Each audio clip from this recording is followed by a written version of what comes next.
Now, we are on Restream, as people know, so anything in the chat window prior to we going live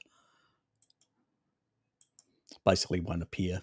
So, Nick, good morning to you from the UK as well. Alex, good to see you, mate. Yeah, it's now, if any question after now is fine, it'll actually appear and I'll be able to put it on. It's just Restream. Can't. It's unfortunate, and I can't put anything on screen. It's not like StreamYard, but I've run out of StreamYard hours, so I can't use StreamYard. So I have to shift to Restream. Oops, Michael made it. Yes, you did. And Tom's here as well. G'day, Tom. And I need to put that. That's right, a poll. Okay.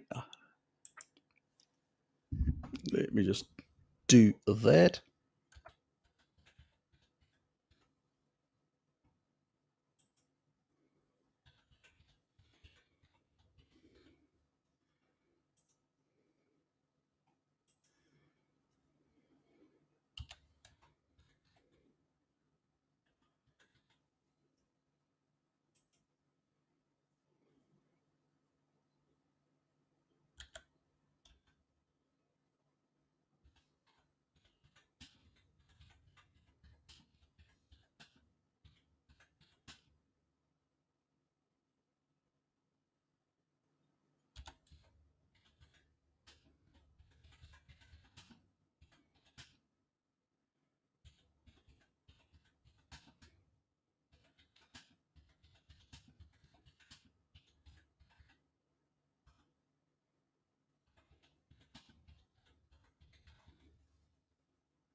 So that's just a poll that I did earlier today.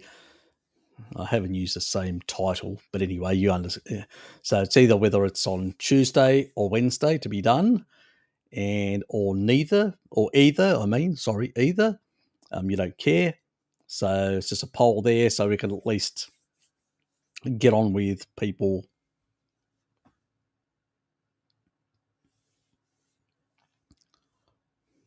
deciding what we want to do and stuff like that. So whoever's actually voted in the previous one, please don't vote again. Be good, behave yourselves. And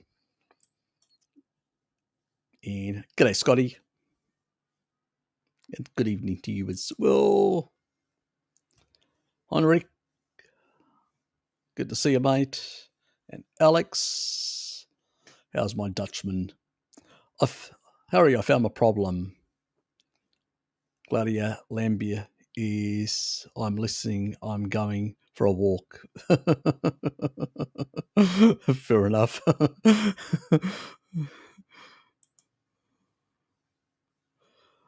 I had the mandatory scrambled eggs today, and we'll have some barbecue later. What about you? I went over and, I had chicken, which I hadn't had for a while. And so it was chicken, some feta cheese, one gherkin, and also some mozzarella, the white mozzarella cheeses, the little ones. So they're nice, actually. So I had a couple of those as well. So that's pretty much what I had. Anyway, let's get on with it. Bloody YouTube has not shown any of your stream notifications or even appear on my home page when active. Yeah, look, I know. Shit happens. Yes, unfortunately. Ryan, thanks, mate. How are you as well? Yeah, I sort of even I sort of don't get some notifications for Bart and other people, and it really annoys. But yeah, it's bloody annoying.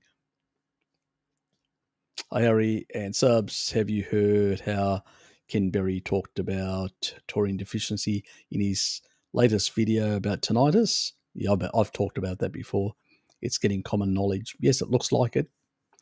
Apparently, in one of his earlier videos, Hello Kitty said that Ken poo-pooed taurine, but it seems he's probably doing a bit of investigation himself and realizing, oh, I've missed a lot of things. So he's getting the message as well that this important nutrient in animals is really important. It's just a lot of people can't get it through their head. They go, well, I'm eating a carnivore diet. I'm eating a lot of meat and all that.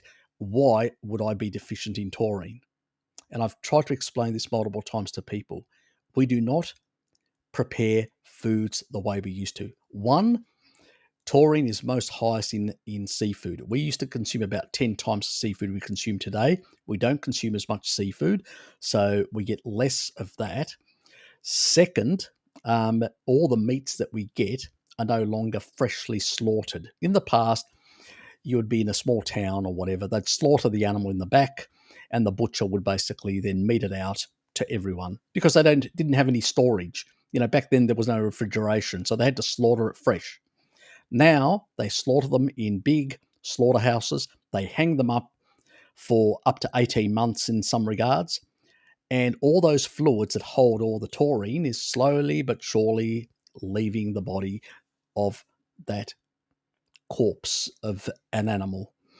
And as a consequence, by the time it gets to the supermarket and then to you, the amount of taurine in the actual meat has diminished quite a bit. And then the majority of the population out there are very deficient because for them, it's next level. They take that meat and then process it and put it in a lot of processed food, and they get very small amounts. So everybody's quite deficient. Now, obviously, there is still some taurine in meat that is left over even after hanging up there for 18 months, not as much as originally. And so the problem is, unless you're eating quite a bit of seafood that's fresh, you may end up not getting enough. And then if you add to that oxalates and other things that are diminishing sulfur amino acids like taurine, then you can end up with a deficiency. So it's a lot of factors, lifestyle factors, pre-existing conditions that people have, all these sort of things that people are not taking into account. And tinnitus, I think because I did some on tinnitus. Remember that rat thing study that I told you about? I think I actually did a videos as well. I did, didn't I? Yeah. Brain fog. Must be like all the other issues that I've been dealing with, problems in my life or other people that are causing me problems anyway. But and yeah, so pretty much it's well known. Now, this is in a rat study, but they actually induced deliberately tinnitus and then sorted it. I accidentally found out about this as I was doing high doses to fix up my fibrosis in my heart. Most of you oldies know about my heart condition. I don't need to go into details, but in order to get rid of all that fibrosis, and now I have been discharged by my cardiologist. They told me to rack off since I'm healthy, and I haven't declined like most of their other clients have actually got sicker and sicker and worse with their heart conditions. So I've done the reverse, but they still didn't want to know how. I'm a freak, apparently. It must be genetic. That's what my cardiologist thinks, as if genetics change within one generation so quickly. But anyway, that's what he thinks. Let him think that. These people are deluded, so brainwashed.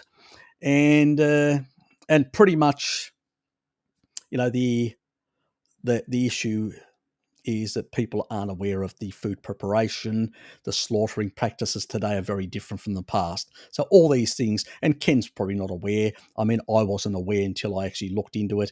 And I had tinnitus from a younger age in my kibble eating days, because I used to listen to heavy metal and all that, and I probably caused myself some damage and stuff like that. And so I had ringing in my ears. That's all gone. But that was a side benefit. My focus was dealing with my fibrotic heart lungs, liver, all this, because heavy drinking and all that, all these other organs that were basically in a bit of had a lot of problems with them. And so for me, it was a side benefit, which was great. No more ringing. I can tell you, ringing in ears for years, on and off. I didn't have severe tinnitus, light tinnitus. It would appear now and then, but I'd always have this little hissing, very light, very mild hissing. Sometimes it would get a bit more pronounced, but very light. It's all gone. You know how great that is? Not having to have any background hissing noise in your ear. It's fantastic. So, yeah, it's good that he's got a big following, which is great because there's going to be a lot of people that now that he's making himself up to date to this. And I know some of you guys have been going around and putting these sort of questions and all that, and that's good because I want you to take that information, take it elsewhere, get other people out there. This is not, anybody can do the research and discover some of this stuff. Maybe I'm a bit more, my attitude to, in going down rabbit holes after rabbit holes, is just the way I'm wired. But if I can get other people to basically look at some of this sort of stuff, that's good because then there's some progress. More people can be helped. And, because with 2,000 subscribers, yes, it's great. And thanks everyone for your support, for getting here to this level. Took a long time with a lot of YouTubey nonsense and shadow banding and stuff like that. And strikes. I've still got a major strike still on my account. That hasn't gone away. Surprise, surprise. I wonder why. But anyway, that's YouTube for you. But at the same time, it's good that people like Ken and others are picking up on this sort of stuff and starting to get it out there, because a lot of things are being resolved. A lot of people, a lot of ailments and issues are going away. I mean, it'd be great to be in a world where we could go back to traditional slaughtering techniques where, meat was just maybe a couple of days old in terms of slaughtering or on the same day, fresh, all that. But we don't live in that world, and that's the reality. So, supplemental, I think, is a way of actually dealing with it. And I think because I'm very much against supplements, as you guys know, I believe that you can get it mostly from your diet, but at the same time, there are a few work practices. Unless you can actually get a butcher in your local town that can actually freshly slaughter it for you, or in a village, or you've got your own animals, it's going to be a bit harder in that regard. And then if you basically freeze dry it, you're going to hold on to the fluids and the taurine and everything in that animal. So that's another method. But yeah, it's good that it's getting out. I'm really happy about that.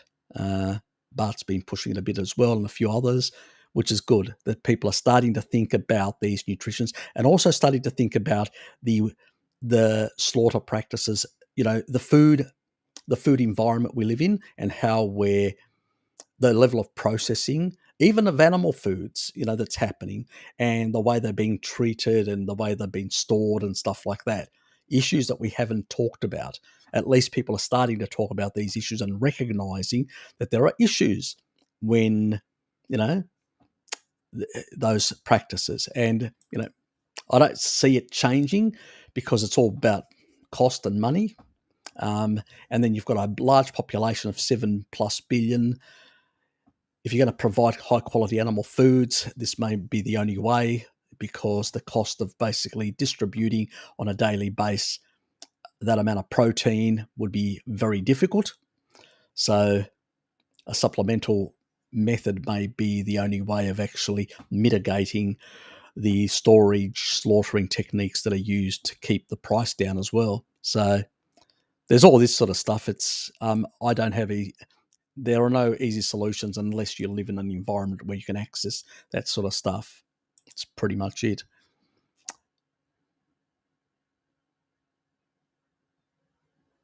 Yep, taurine is definitely the thing. Pat, hello, hello, hello.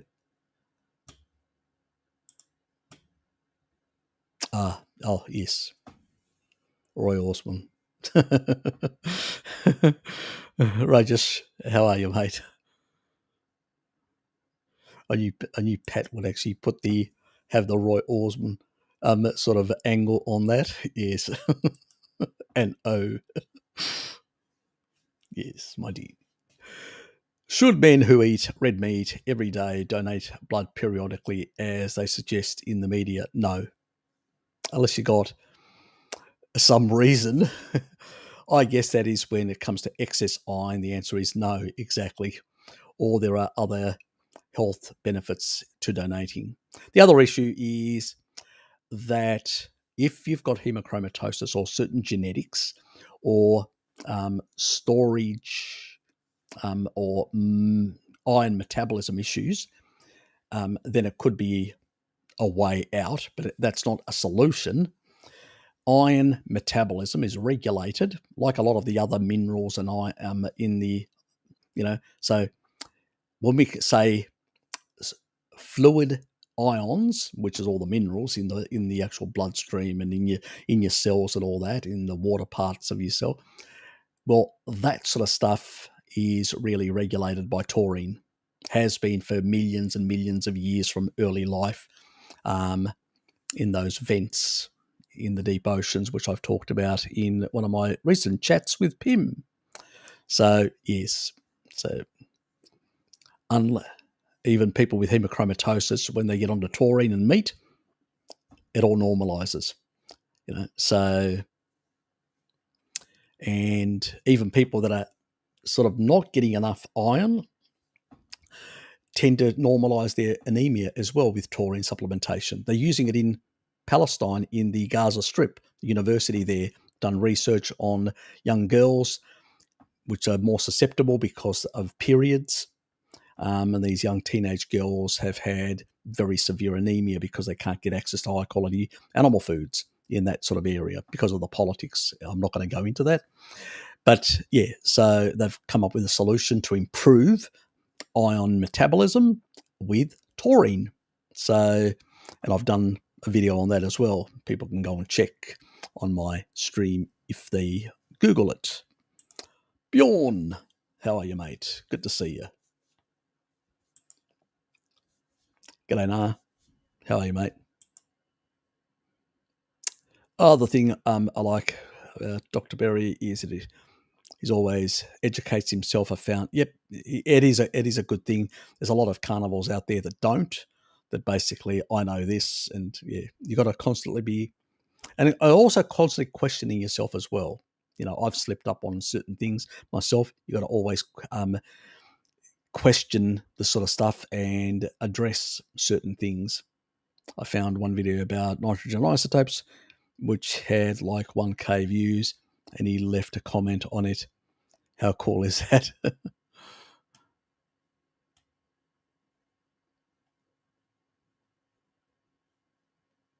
Yeah, it's good that people are actually looking at that sort of stuff. And, Jonathan, Harry stream chili on Sunday morning.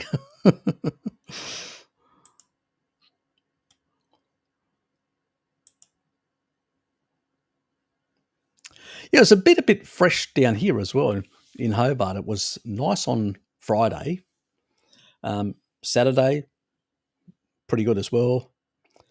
But on Thursday and Wednesday last week, it was really fresh in the morning, let's put it that way. And today was a bit like that as well. So, but I can feel that it's starting to get humid again, and we're going to have a bit of rain in the middle of the week. So it's starting to get a bit more comfortable. But anyway, we'll see how it goes. Alex, how are you? I remember in one video you mentioned people Irish descent about having not fish oil, cod liver oil, not fish oil. Could you explain this? Mum is Irish, and Irish get milk, white, blue eyes. Yeah, cod liver oil. It's the retinol. They can't convert beta carotene. the carotenoids, and even muscle meat has carotenoids. So it does have, the fat does have retinol, but it also has carotenoids. Particular when it's like grazing on grass, you will get some of the carotenoids in the fat of the animal. Most of the retinol goes to the liver. So they consumed a lot of cod liver oil back then, and as a consequence, they downregulated their ability to convert carotenoids. I've got a 32% reduction in my genetics. I've got one of the SNPs, so the single polynucleotide polymorphisms. So I usually call that SNP. So when you hear me say SNP and give a number, the RS number, it usually means it's one of those. And then basically I'll give the allele, what type it is, your normal, AT being the same, it's just interchangeable, and their CG in terms, okay? And, those are part of the DNA sequence, and they make up the code of, depending on those sequences. So based on those genetic SNPs, the Irish tend to have the sort of the most downregulated, and as a consequence require slightly more retinol than the rest of us. The rest of us can just get it from muscle meats. Because I've got a 32% reduction, I have a bit, probably once a week I'll have a bit of liver, not a lot. Nowadays I don't even bother with regular liver. I just get liver pate and just have that a couple of times, like twice a week, and that covers me, and that doesn't give me too much in that regard. So yeah, but Irish people probably need a bit more. So the only cod liver oil, if people are going to go down that pathway, would be the Rosita one, because the way it's processed is cold pressed and all that, and you've got to put it in the fridge to basically prevent it from oxidizing and becoming rancid over time, because all oils, even with clean extraction, if you keep them out, they will become problematic. They need to be kept in a cool place to slow down the oxidation in that way. But generally speaking, if it's cold pressed, it's going to have far less, and it's going to be less problematic, especially if you're in a low carbohydrate diet. But the other cheaper option is either to, because back then it was quite fresh. It wasn't stored for long periods of time. It was, freshly slaughtered down at the waterfront and then sold around the place. So it wasn't stored for a long period of time. The biggest problem nowadays with cod liver oil, it's stored for too long. These are all the problems of modernity. How to basically put a product, have it there available from wherever people need it, and it's part of the situation. I don't have a solution. I'm not that powerful to control the food supply to work out a solution. But another thing is eating more eggs, which are a very good source of retinol. So that's another way she can basically eat more eggs, and that will also give a high quality protein, which probably will help her in the long run in terms of sarcopenia, osteoporosis, and things like that. So, there are options, so to speak, Alex. There are options, but definitely do not consume any rancid fish oil. They are bad, all of them. I haven't come across one that's actually good. And you can get all your DHA from eating fish and grass-fed animals.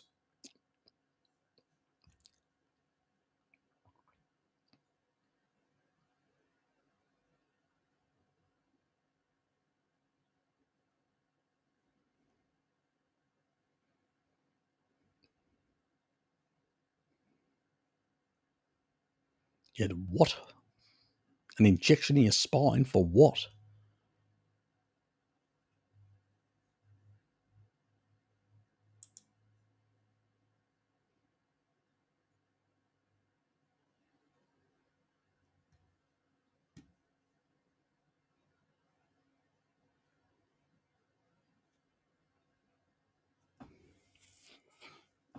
Okay. Was this with Pim or someone, Jonathan? I haven't been keeping up to date with a lot of people at the moment because I've been so bloody busy with many things.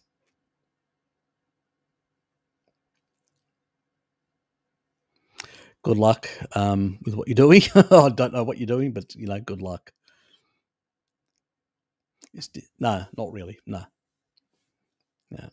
It's a sulfur. It's sulfonic acid, actually. We call it a sulfur amino acid because it's got some peptides, some amino acids attached to it, which is a peptide, is a short chain of amino acids. But it's really a sulfonic acid with some aminos attached to it, with a peptide attached to it. That's why we call it a sulfur amino acid, but it's really a sulfonic acid. No, it doesn't get destroyed. The biggest problem is loss, fluid loss. That means the fluid's running out. It's in the fluids. I usually tend to undercook so I can keep all the fluids in, and I will basically shear the outside of a steak. It's like baking. It's shearing the outside to prevent the fluids and the fluids remain inside. It's moist inside while the shearing on the outside. That's why baking is probably the best way to cook meat in many ways. And traditionally, it was over a fireplace, baked in a sense, or and it was the fluids inside it would still be moist and all that. And that's where in those fluids is where all the taurine is. So the more fluid loss, that's like beef jerky, even though I like it, and I think a lot of us do, it has got practically very little because it's, if you get all the fluids out, so does the taurine go. That's where the problem lies. So as long as you retain the fluids, all the juices, and you drink those, you'll get the stuff. It's in the fluids. So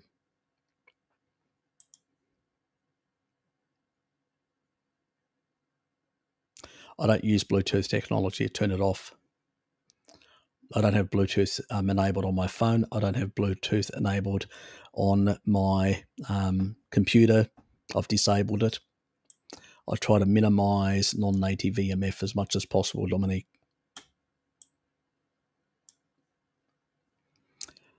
Is pork meat also hung for long periods before going to sale? I thought only beef is, and pork gets sold immediately. Yeah, pork tends to be a bit less, but the quantity of taurine in pork is not as high. It's not too bad, but it's not as high, and also pork does get stored as well in our modern sort of supply system. So unless you're in a small town or stuff like that, yeah, it's not slaughtered. It's slaughtered at a slaughterhouse, stored, and then delivered to supermarkets where it's been pre-cut up. So when they have to deliver, they pull it out of the storage area, they send it into the cutting area. So it could be sitting there for 18 months. They'll pull it out of the fridge area, they'll cut it all up, and then they'll package it in big boxes with plastic, sort of, they stick it in, or they wrap it up, they seal them, they put tape on it, and it goes on the truck in a freezer and gets delivered to the supermarkets. How do I know all this? My nephew, now he's doing civil engineering because he's doing university and he's working for a civil engineering company. But prior to that, he worked in a slaughterhouse, which was good. So he got a lot of experience with that, and did get a bit of meat as well, and he loves meat. And learnt some of that sort of stuff. And so that's how it sort of works in that industry. So not necessarily, look, if you're in a small town, or you go to a farmer's market and all that, it's probably going to be quite recent that the animal was slaughtered and made available. It's really the supermarket stuff that will have a longer life that it's travelled since its slaughter. That's where the biggest problem is. And most people, that's the only meat they can access. So that's where the issue lies. Anyway, Lilith, good to see you. Hi, man. Hi, Harry. Can't stay this morning. Just to say thanks. Thank you. I sent you an email with some good news. Yes, I did read that. It's good that all those health issues are, yes, resolving. And yeah, look, I know you're really worried with your cancer and stuff like that, but it's good to hear that things are going good. Yep. So yeah, thanks for. Look, I knew that things would go in that direction. If you applied some of those techniques, ancestral techniques, yeah, see, it makes a difference. It does make the difference. And all this mTOR bullshit about meat and all that is just bullshit, as you know quite clearly. It's all those people under eating that are basically causing themselves problems. Yes, reality is the reverse. Funny how that is, isn't it? Yes. Keep up the same stuff that you've been doing, Lilith. That's where the focus is. Improving your mitochondrial health as well. That's where the focus needs to be. Don't think, yeah, I'm out of it now. No, you're not. You've still got damage. All you've done is you've shifted into a senescent state. You've still got damage there that needs to be sorted, and you need to put an effort, and you need to be compliant. And yeah, and yes, not a problem. Catch you later. Okay. Not a problem, Alex. Not a problem. My nephew has issues with gallbladder sludge. Yeah, look, I had. It's nasty. 2 years. 2 friggin' years with bloody sludge issues. Here's Dad. He pops out a big stone out of his gallbladder. No problems whatsoever. Perfect poo, perfect everything, comfortable, the whole lot. Me, 2 years of sludge. Putting up with bouts of diarrhea and constipation and all this sort of stuff. I know the stuff. You just have to go through it until it clears out. Nowadays, I would have gone to higher doses of taurine than what I did back then to accelerate the thing. Obviously, milk thistle plays a role because it actually helps with improving the FXR enzymatic pathway, which also helps with the recycling of bile acids. So that's another important factor. So, milk thistle, choline, and taurine are the combos. And because I don't know what the state of his liver is, I'd still probably go at minimum, because I don't know how much choline he's getting in his diet. Minimum, I'd probably go about 2 grams of choline for at least 6 months, and then he can drop back to 1 gram for another 2 odd years or whatever. If he doesn't eat a lot of meat, then probably a good idea to keep him on it permanently. It'll keep his fatty liver from ever coming back. And the other thing is I'd definitely basically be pushing the taurine to much higher levels. Now, obviously, he's going to be young. He's not going to be on blood pressure meds. He's not going to be on lithium, because that's the only 2 meds I do have a video on issues with medication and taurine. So you just have to basically do blood pressure meds, blood pressure and taurine, and my name, and you'll find the video, and that will explain that sort of side of things. But yeah, it's basically pushing up the taurine, because it does improve. And also the other thing is menaquinone 4. Menaquinone 4 is a vitamin K2. You can actually, if you're consuming some dairy, if you can tolerate it and stuff like that. Yep, eggs have got menaquinone 4. You can get a 100 microgram type supplement on iHerb. It's probably a good idea. But if he's getting enough from the diet, yep. And ultimately, it's really getting that digestion working all properly. Also, with the extra taurine, it's also pancreatic protective, because as sludge and other things come through the bile ducts, they can sometimes reduce the flow of enzymes coming out of and back up the pancreas and cause pancreatitis. That's what happened to Dad. So yeah, you can actually get that sort of effect. And with taurine, it has a protective effect on the islet cells of the pancreas, which is really important. That's based on research done on people, diabetes 1 type thing, of helping improve the islet cells, so you can actually the beta cells and the alpha cells, so they actually work better and improve and sort of heal, especially if it's in the early days of diabetes 1. It would help a lot. That's why an ancestral diet does help so much. Diabetes 1 in early stages in particular, before you do irreversible damage. But yeah, that's another protective thing. And the choline also will help, that if he has genetics that he can't properly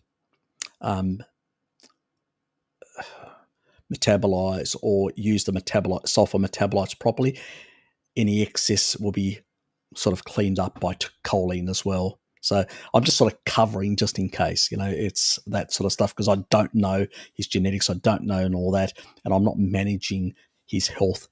So we're sort of trying to cover all posts, and that additional stuff.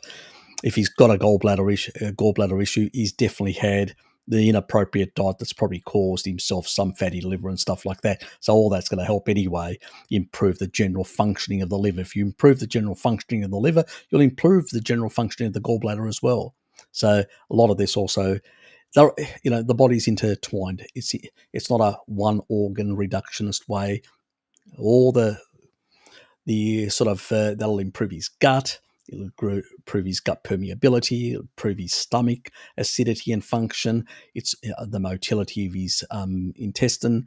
All these things will start sorting themselves out, and that's what we need to do. And probably improve his digestion in general, absorption, reduce malabsorption, and so improve his sort of, and also his anxiety levels and stress levels and all that will be affected if you're not absorbing nutrients, calm down the vagus nerve as well. So all these sort of things, you'll get this cascading benefits. So yeah, he couldn't go wrong. So I would definitely have him on 6, like 2 grams in the midday and or morning, depending on when he can take it, and then 4 grams in the evening, which will also improve his sleep. It'll calm him down. It will sort of counteract the effects of blue light by reducing his cortisol levels, improving his melatonin, probably improve his sleep, which also will improve healing. So all these sort of things, these sort of things would help as well, on less screen time in the evening, but it's hard with young people in particular. Anyway, does anyone here track what they eat? I think I've been under eating. When I work it out, 1 kilogram, 150 grams protein, 150 grams fat. Minced meat would cover me a day, but it seems like so much. Pens. If you're basically working out, if you're basically just living in general, around about 2 grams per kilo body weight is between 1.7 and 2.2, depending on some of the activity levels and, sort of general composition of your body. So what are your requirements, protein requirements, to maintain that body mass? If you're also physically doing quite a lot, I'd be definitely anywhere between 3 and 4, depending on, again. So, again, what are you trying to achieve? Are you trying to, all these sort of elements are at play.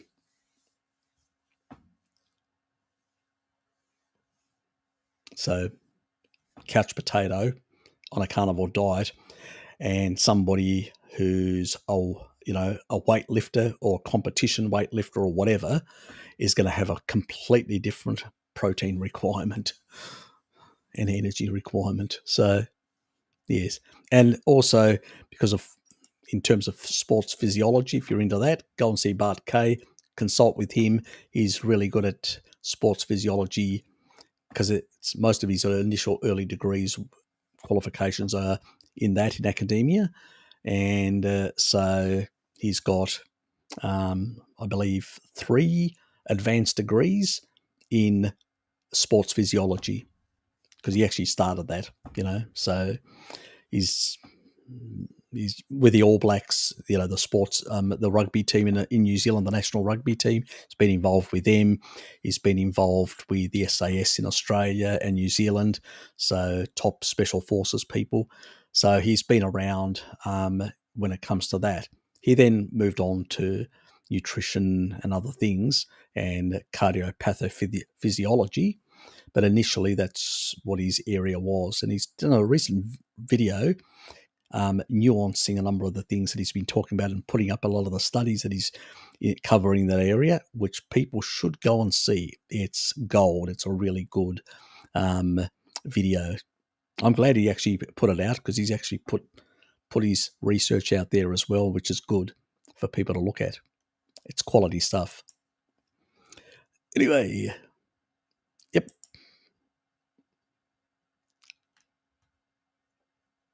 Shearing.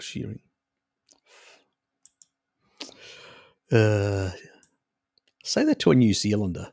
See the sort of reaction you get. DJ Projectus, good to see you. Hi, the diet based mainly on pork, chicken, eggs, cheese, sustainable and healthy.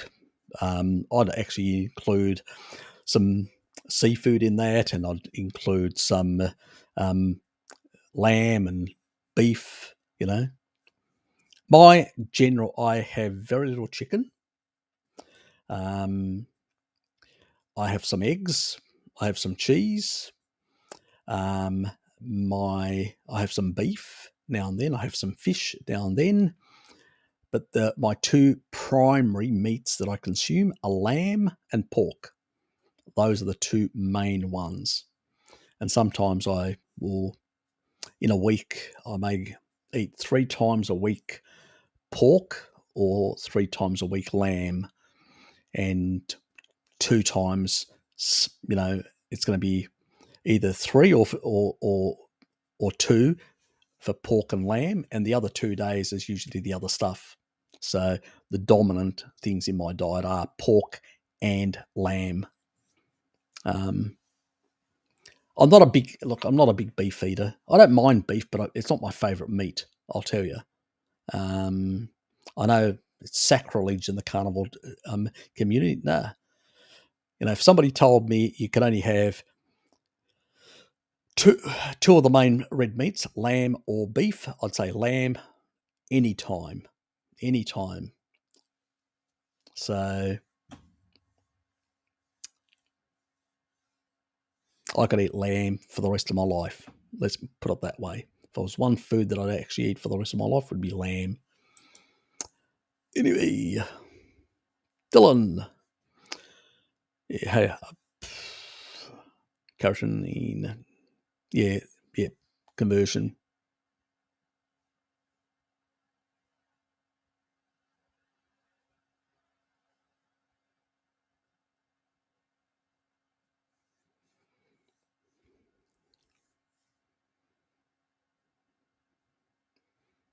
Okay.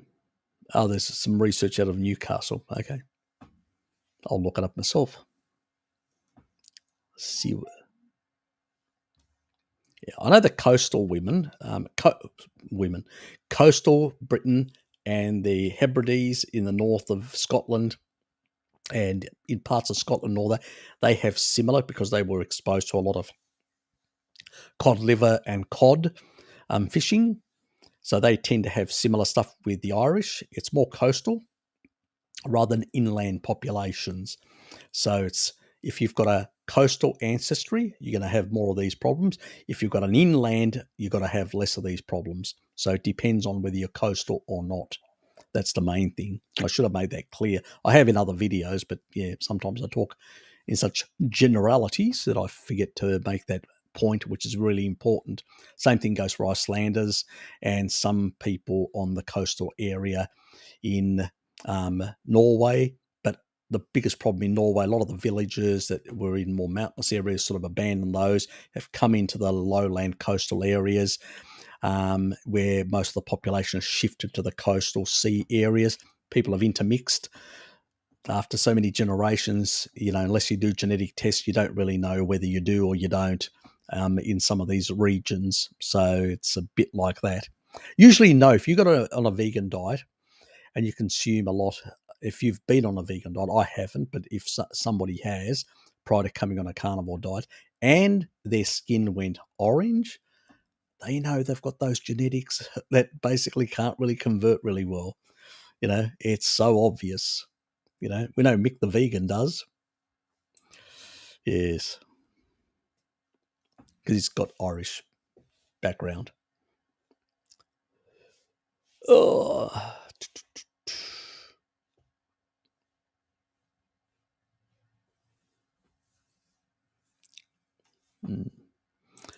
I'll leave that as a comment. Talked about half for emulsifiers in cured meats. Yep. Common example of these so that I can avoid them. Off the top of my head now, I cannot remember all the numbers. I may have to do a video on that at some stage. If you put cured meats emulsifiers in a Google search, you should get the numbers. And then if you memorize the numbers for your country and put your country code, because sometimes they can vary between countries. And then when you go to the supermarket next time, see whether they've got any of those numbers. If they've got any of that, put it down. Simple as that. It's not good for the gut lining. Emulsifiers break down that mucosal protection. So yeah, just put it right down. Not good stuff.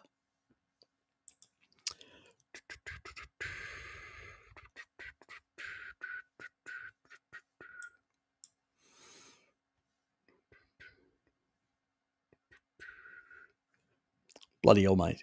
I'm pretty much the opposite. 6'1", 72. Want to put a little bit of fat back on.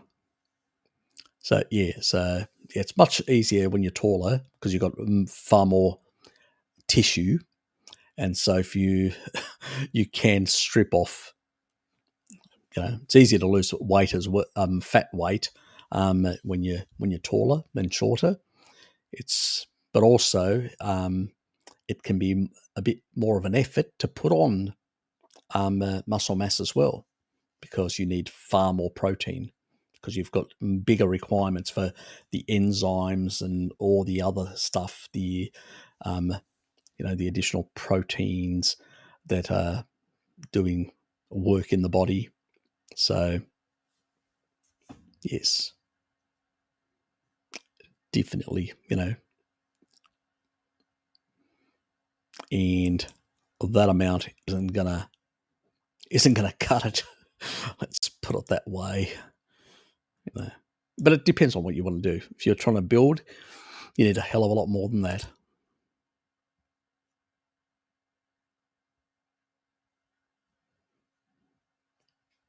Really? Okay.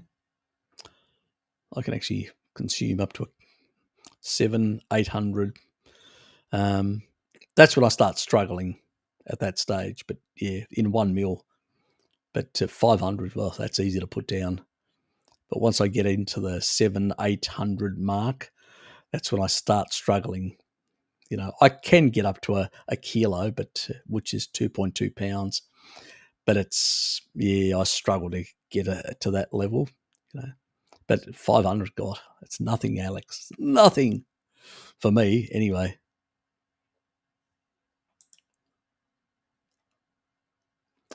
You also said that humans had to start eating more plants because animals got leaner. Because not plants, tubers, specific plants, tubers, because the warmer periods in that. But man emerged in warm Africa where there was really fat animal. Not in the glacial periods. Most of the glacial periods were there was frost all the way down to the tropics. And humans were believed to have actually emerged in around areas initially, which is the Ethiopian plateau, and that's an elevated area. And that's quite cool even today, let alone in the glacial periods where it was very cold. So not exactly. It was a very different time. So most people, if HD was here, because he comes from that region, he's an Ethiopian background, HD, and he'd actually be able to verify this. The basically the Ethiopian plateau, that elevation is much cooler, I can tell you. And in the glacial periods, it was definitely bloody cold. Let's put it that way. So there'd be fatty animals up there. But what I was trying to say is that, yeah, we sort of, because in the initial stages, cooking didn't start until about 1.5 million years ago. By then, we'd already been upright for at least about 1 million years. We'd grown bigger brains with basically all that, and that was all on fat.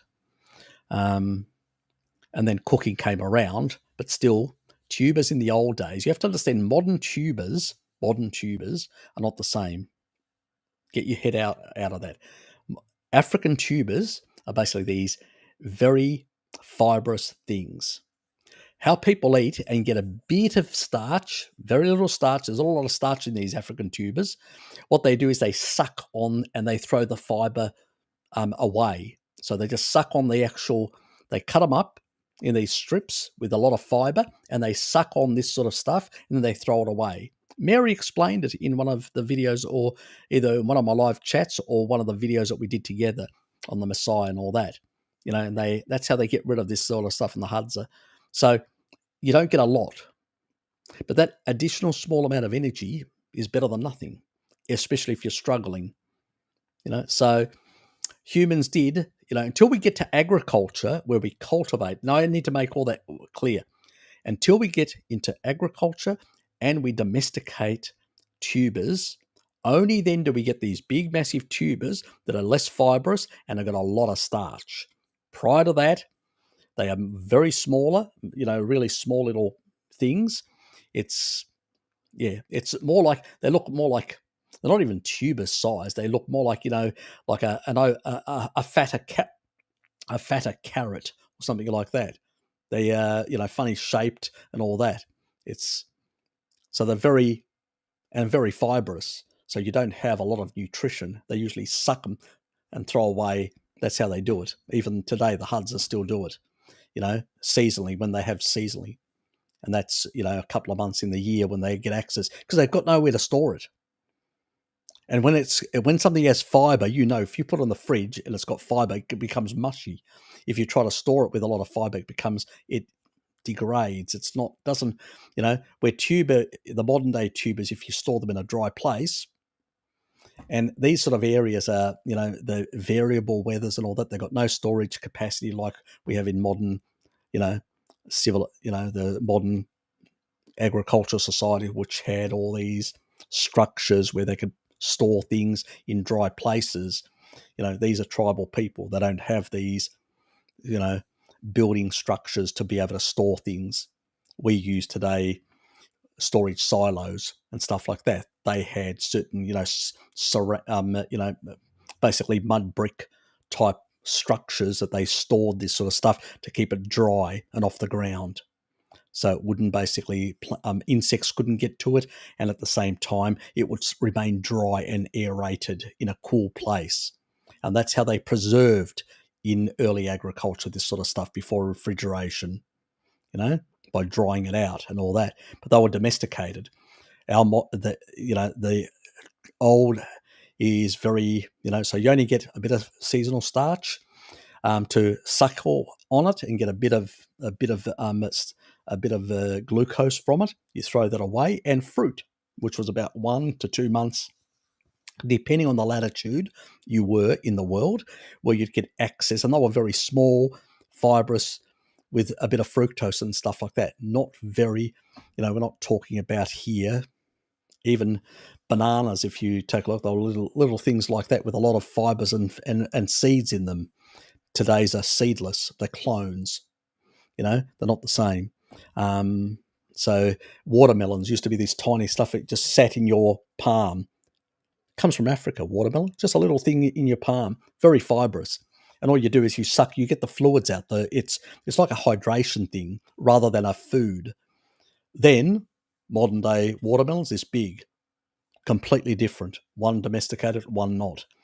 Very difficult.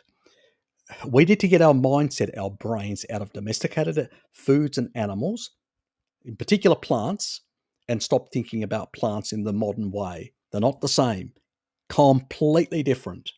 So when we talk about small amounts of plants being consumed by tribal societies, we're talking about small amounts, and we're talking about highly fibrous. They don't consume the fiber. They just try and get whatever is in between the fiber, some of the actual energy, which is basically in terms of glucose, or some fructose to fatten up by engaging the Randall cycle at a low grade.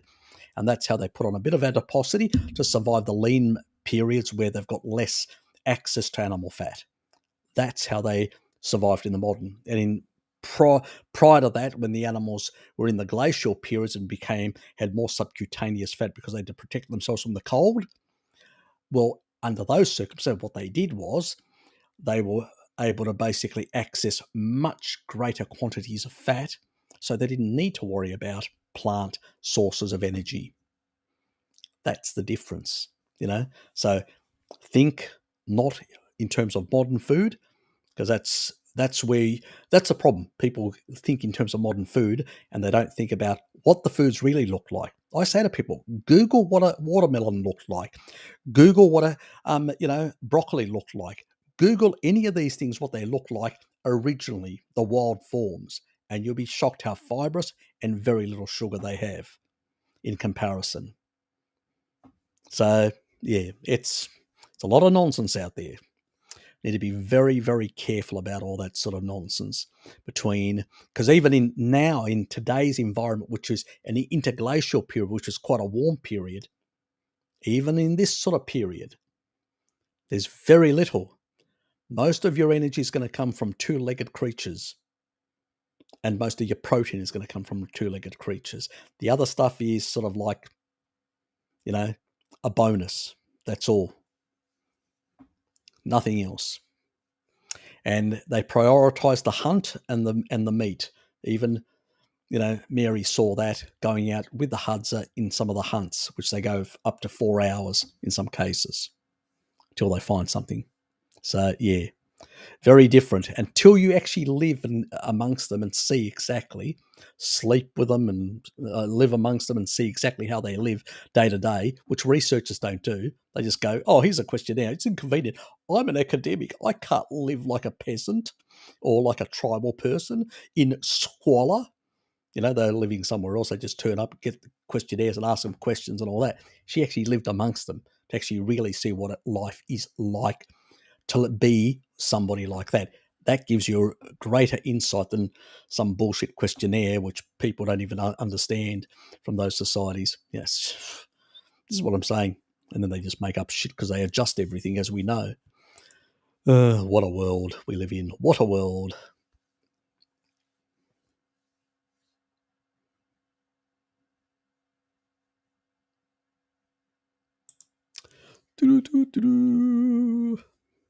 Ah, yes, I love the stuff as well. Yeah, I love eggs with butter.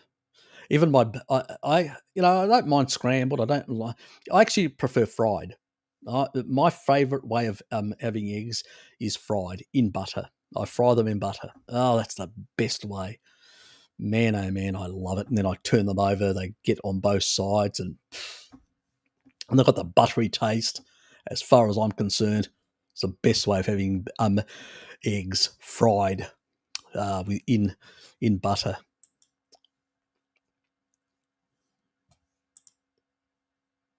That's me anyway.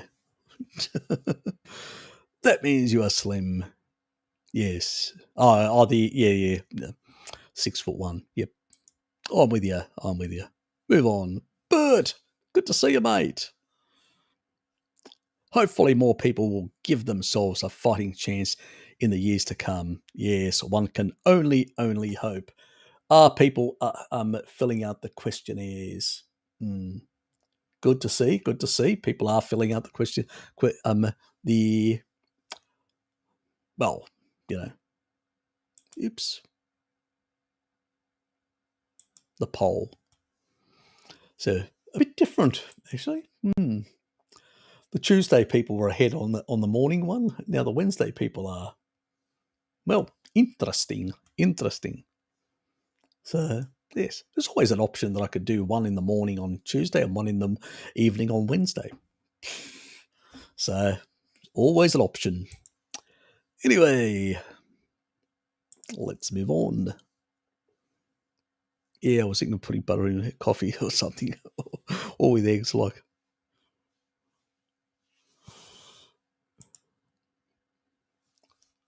Can too much anti-inflammatory foods cause inflammation? In the end, too, always overeating on animal foods because I never gain weight anyway, and like eating giant heaps, but I have plenty of aches. Well, you can have plenty of aches for a whole lot of other reasons, which have nothing to do, oxalate dumping and all sorts of things. And sometimes not everybody dumps their oxalate into their urine via their urine. So having kidney stones and kidney issues to know that they have an oxalate issue, or into their skin where they get really rough skin and they know that oxalates are coming out of their skin. In some people, it comes out in their feces and they have no idea. They just have some gut issues. So unless you check, probably the only way you probably know if you've actually got it will be some anal bleeding. That will probably give it away for those people. It'll be mild, but not major bleeding, but just mild a bit, so that will definitely give that sort of away. No, you're not going to get any inflammation from animal foods. There's no compound to cause that in that regard.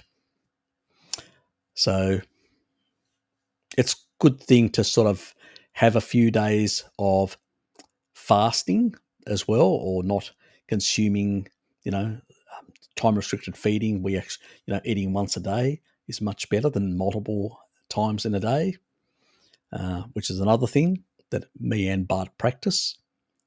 I put it this way, simply. This is how I explained it to Bart some time ago. Why I tend to gravitate to one meal with a snack. I looked at the tribal people, like this was the Bushmen of the Kalahari, and when they go out for a hunt, they have a snack. That's midday, about 11ish, 10:30, 11ish, around there. They have a snack. Then in a couple of hours, they hit on an animal. They hunt it down. They get it. They bring it back. And then they cook it in the mid-afternoon. So they're having then their meal at about, 3 to up to 5 o'clock, and then they sort of relax around the campfire, talk about the hunt, and then they sort of go to their huts or whatever, to do their extracurricular activity or whatever. With all, yes, after all that excitement, probably some of them are randy, and yeah. And so I look at that and I go, that's what I'm going to replicate. And so that's why I have a bit of a snack at about 11ish.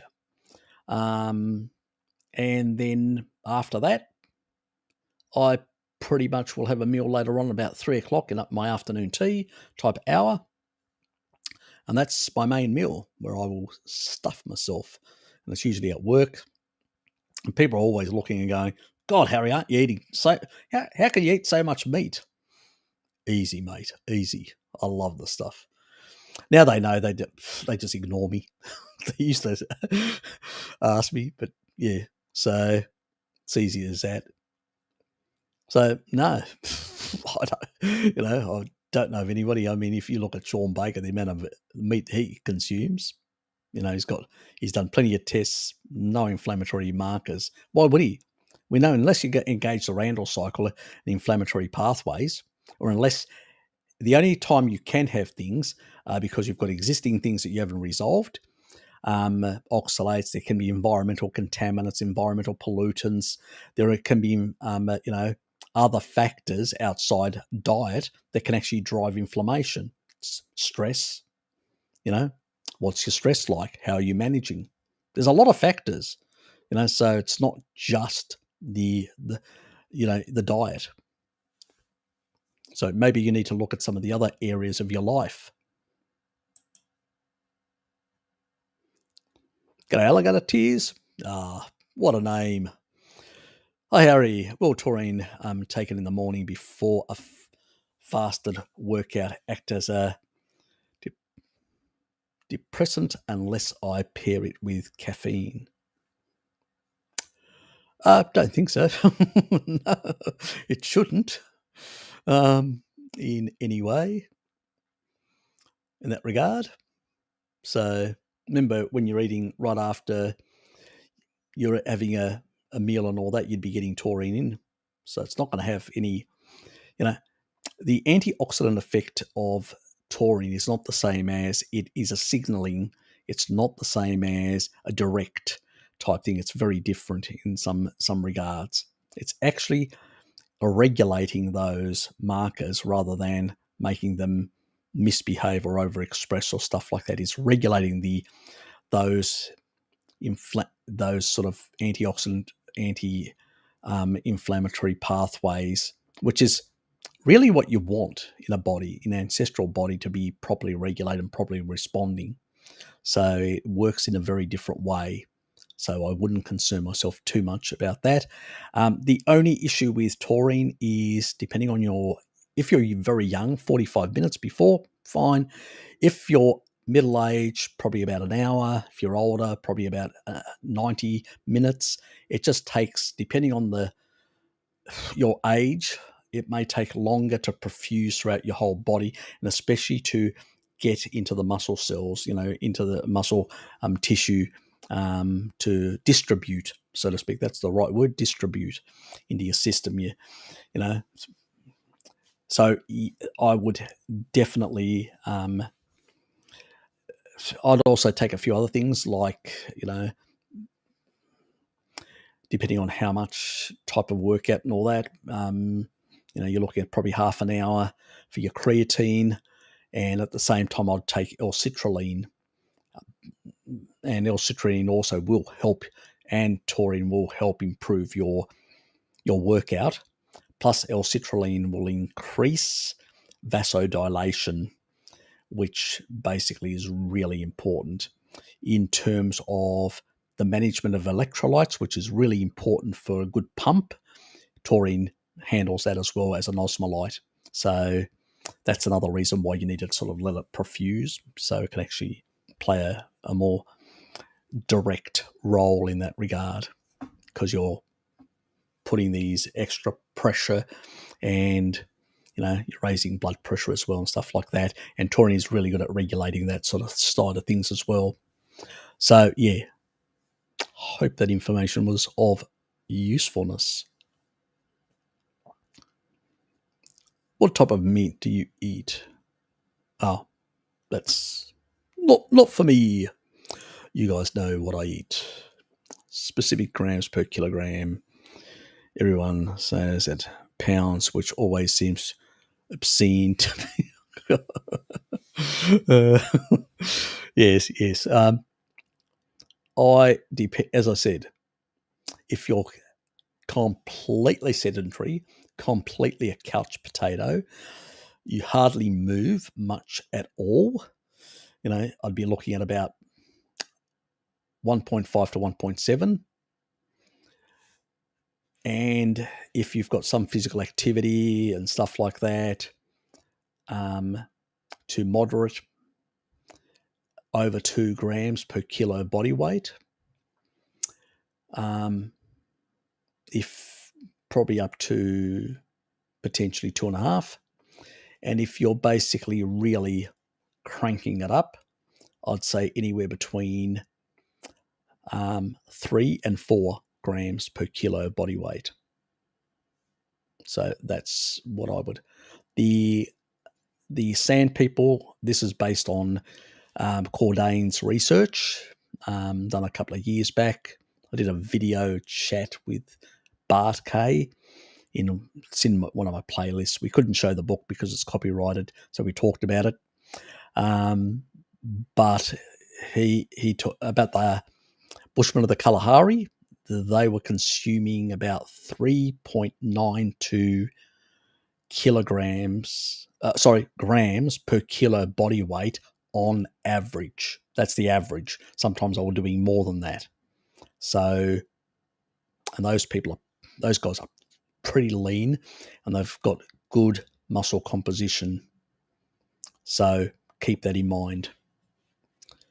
It all comes down. So, don't fear protein. If you're getting enough taurine as well, it will regulate the motility, and it will actually slow down your digestion. This is, so even if you eat a lot in one meal, not an issue. It'll just mean you'll digest over, rather than 4 hours, up to 8 hours.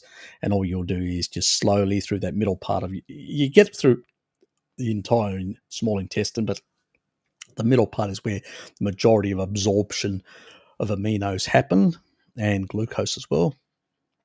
Stuff that we should not be consuming. And pretty much in the small intestine, motility will be regulated based on the protein amino acid pool, or you shouldn't say protein, but the amino acid concentration in the small intestine. So it will regulate the motility. And the key regulator there is taurine again. So when you eat animal-based food, rather than powders, you can regulate that properly. Anyway, hope that was clear. You're welcome.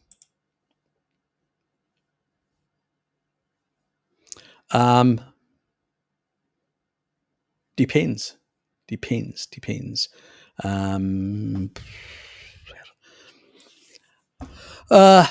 Sometimes baked. Sometimes I may boil it up and do it and then cut it all up and do it in a soup and use the water. And it's usually the Evian water, which is the lower deuterium type. And that's when I do the egg combination. Also barbecued, fried. I have done it fried in butter. I've done it in a number of ways. So most of the time I bake it, but I have done in other ways as well. So, yeah. Not that it's important. It's really, at the end of the day, how do you like it, DJ Projectus? You don't need to cook it the way I cook it. Let's put it that way. Wish I had met you 5 years back. I had gallstones and doctor removed my gallbladder. Yeah, shit. Yep. Yeah, Dad nearly lost his. And luckily, he was taking taurine at the time, and the actual gallstone actually shrunk. He was in hospital. It shrunk, and then it came through his bile ducts and popped out through. It caused him, because it got jammed, unfortunately, because it was still a bit too big in his bile duct, and sort of backed up his pancreas for a while, and then eventually it came through and gave him pancreatitis and a lot of shitloads of pain. But he endured it and didn't have to lose his gallbladder. And now he's in tip top. And unlike me, he didn't get any sludge or anything like that. It was just stone, came out, cleared out, and he's got perfect digestion now. So he's lucky. I had to suffer for a couple of years. If I'd gone back and did things differently, I definitely would have upped the taurine levels that I was taking at the time. I think I was a bit too conservative in my intake. But anyway, now you guys know. And a number of other people that I've actually asked to go on higher have actually had resolution of sludge and gallstone issues much quicker than I did. So anyway, you learn. Life is, a journey of learning, and you make mistakes. All of us do, including me. So that's how I learned, and you guys get the benefit. So through my mistakes. Yes, I know. My oldest sister, she was vegetarian for about quite a few years, 20 plus years. And it's only recently she's gone back to meat and stuff like that. That's my older sister. My younger sister was also, but she didn't have gallbladder issue. I don't think she was let's say she liked to drink like I did. And as a consequence, she probably didn't need as much to cause some of these problems. She's probably lived off alcohol. Anyway, that was my point. And she was the one that had asthma, and we sorted it out with an ancestral diet. So 25 years, taking the puffer, puff, puff, puff. And she was a smoker. And even when I reversed it took 10 months. She reversed her structural asthma. And guess what? She was still lightly smoking. Smoking would just make it worse. It doesn't cause it. So there's a lot of nonsense out there, unfortunately. Should someone with stage 4 lung cancer supplement with taurine? Definitely bloody they should, You probably progressed very far if that's the case. I don't know whether it's you or your father or a relative or a friend or whatever, alien drone. But yeah, definitely. Definitely. I mean, I went from glassing in my left lung, complete glassing, with my doctor saying, we've got to keep an eye on that lung because it may go cancerous. And a couple of years later, doing high doses of taurine for my heart, not for my lung, for my heart. And then we tested the lung, and it shrunk down to about 19 or 18%. I can't remember exactly. This was back in 2019, which is now, quite a few years ago. Talking about 3 years ago. This is pre-COVID. So I have to go back. I just haven't. I was talking about it a couple of months ago, and I forgot about the appointment. I've still got it, and I have to go and do it. Try and organise it for next week. Try and remember myself. But yeah, but I do have greater endurance now. I will go up to the 9th floor, lightly jogging, and I don't get shortness of breath at all. But I don't even get, like that sort of effect. So even that's gone even further down. So I would say my lungs are probably 100% or close to it, if that, with a new scan.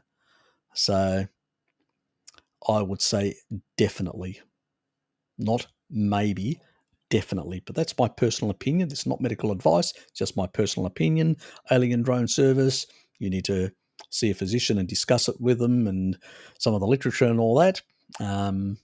But in my book, if I was in your place, I'd definitely be doing it. So, yes, I'd be on, as long as you're not on lithium or blood pressure meds. I've talked about it, and there are some other medications that we don't know. It's just there may have some reactivity. It's primarily because lithium is a mineral and it holds onto it more. So you can actually have bioaccumulation. So it can actually cause problems for people that are taking it. But what lithium does, sort of calming you down, taurine does the same thing through GABA A. So what you do is you tell your doctor to reduce your lithium as you're putting up your taurine, because it gives you additional benefits. Get off the lithium long term. You don't need it if you're on it. But yeah, in that regard, but obvious, it's not medical advice. You've got to see your doctor, make the adjustments slowly, 1 gram, 2 grams, slowly over a couple of months, and adjust and shift your intake of meds.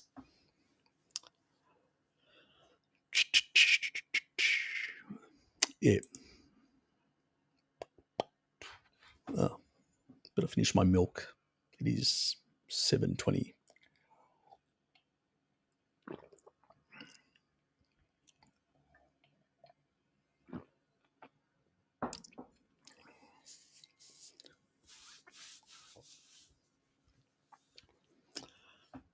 I saw Kitty say, "Do I need to work and all that?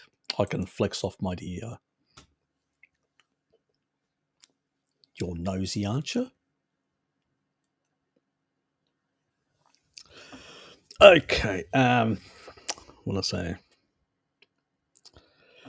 Was keto 2.5, then started getting really cold. Yeah, you're probably under eating protein. That's why, and you were in too much of a catabolic state. Added small amounts of carb fruits, sorted it. That's just because you're basically increased by engaging the Randall cycle in a low gradient, in and out, pushing up your insulin, and basically that's the only reason. So if you had a big meal of meat, you would actually spike your insulin, support your thyroid. You wouldn't have any issues. Problem is, people on keto diets do far too much, Richard. That's the problem. It was a lack of protein. Good. And in concentrated, eat a lot of protein, because remember, you don't, because of the insulin to glucagon ratio of 1.3. Now, fasting is about 0.8. In a very ketotic state, it's about close to 0.9 to 0.1 or slightly above, depending on the amount of protein in there. So it's very catabolic keto, contraindicated. Coming in and out by being fat adapted and coming into a low grade ketosis, not a problem. Even the Masai are about 1 millimole around there, sometimes dipping below, sometimes above, but around that level. These chasing ketone, high levels, therapeutic reasons, for short term, for specific reasons, fine. But for long term, not a good idea. One thing about getting on, the other thing is taurine. Taurine improves insulin function, and it also will increase insulin response in the body. As a consequence, if you get onto taurine, some people also feel an increase in warmth. That means they get warmer. I get a bit of that benefit, not a lot. Maybe it's because of some other genes that I've got. I've always been on the warm side. But even though when I did really severe, like therapeutic ketosis, even then I felt really cold. But I can go out with my T-shirt now in winter. I don't have, Hello Kitty knows, she can confirm, and she's been on taurine and she's been getting warm. And most people that do get on taurine, they get enough protein and taurine, they actually get warmer, not colder. She can confirm that she's in there. And you're nosy as well. So anyway.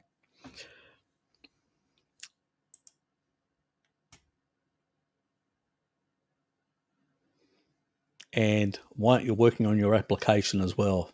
Why are you here? Harry, do you think it's possible to reverse the graying of hair? You mentioned MSM being associated with thickening hair on the scalp. Yep, that is definitely biotin, all that sort of helps and stuff like that. Look, I've got, with Pottinger's cat, multiple generations, you get certain things baked in, which is much harder. So, are you a multiple generation person with graying hair, with active genes turned on? I do have those things. Now, my mother went grey completely at the age of mid-30s, about 33, I think, from memory. My older sister, probably in her late 30s, and she dyes her hair. My younger sister, she won't tell me. Anyway, people, so she won't tell me at all. But I think chatting to her husband, it was in her 40s. I'm the only one in the family. My father's grey hair, but for other, but he went later in his life. He's 87 now. But Mum went really early. My cousins on my mother's side, they all go grey in their 30s. All of them. I mean, completely grey. As you can see, I'm not doing too bad. I've got a few grey hairs here and there. I've got genetics. I've shown it. I'm not going to bother. I've shown it before in live streams. People know about it. My regulars. Doing dishwashing. Oh, what bullshit. Get back on your application, my dear. Get back on your application. You know? Fuck it hell. Anyway. Yes. So, grey hair reversal. That's a really difficult one. What we've seen is that people, when they get on an ancestral diet, the extra nutrients and all that, protein and biotin and, sulfur amino acids, because, also, the sort of the peroxide levels that can be lowered by things like sulfur amino acids, like taurine, like MSM and all that. But there's not really anything out there. There's a lot of anecdotes of a lot of carnivores seeing reversal of their.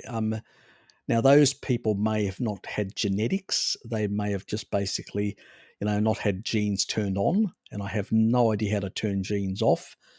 I'd love that because I'd do it to myself and then I'd have darker hair again like I had before. It's only in the recent years that it's progressively it's a fight. I don't know how long my hair will last against my genetics because I've got genetics for baldness, which, as you can see, all that alopecia is gone.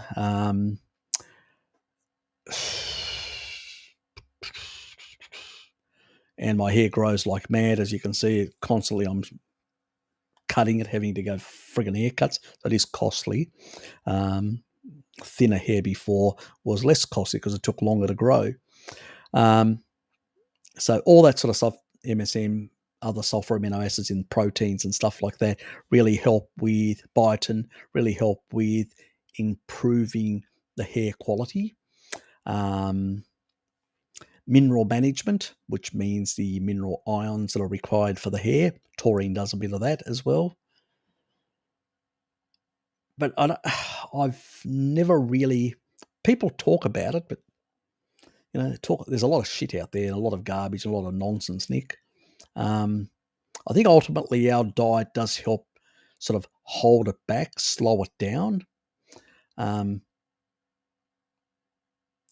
But I think we're not ancestral. We're not like, you look at these ancestral people, they've got dark hair into the old age. And it's because they haven't caused so much senescence. We cause shitloads of senescence. They die through the natural course of basically cell division. They get to a stage where they can't cell divide anymore and they just drop dead. They go into, sort of systemic senescence. Every single cell in the body ages very fast at that stage and they die. We've got a lot of cells that are being damaged because of our inappropriate lifestyles for many years, for many decades, releasing inflammatory cytokines. Others have upregulated genes that actually, or either upregulated certain genes epigenetically, or basically have them turned on permanently because of a number of generations that, like my mother's side of the family. Yeah, so it's a hard one. It's going to be individual. These sort of sulfur amino acids and biotin and stuff like that in a species appropriate diet will help slow it down. But based on all these other genetic factors and all the other sort of stuff, it's going to be a really varied what results you're going to get as a person. It's going to be an individual result based on a whole lot of these factors. So So Alex noticed grey hair is going back since taurine. Maybe it's the taurine that I've been taking that it's slowing it down, slowing down my genetic predisposition. It may be. I haven't really seen any real research that actually says that. There's research that says that sulfur amino acids do help with issues of greying hair, but they're on rats. They're not solid. There's no research on humans. Nobody does it because there's no money in it. But I think there is anecdotal evidence, and I think you're probably right, Alex. Maybe the reason why I haven't gone grey like everybody else in my family is probably because I've been taking taurine quite a bit and in higher doses. So may just be.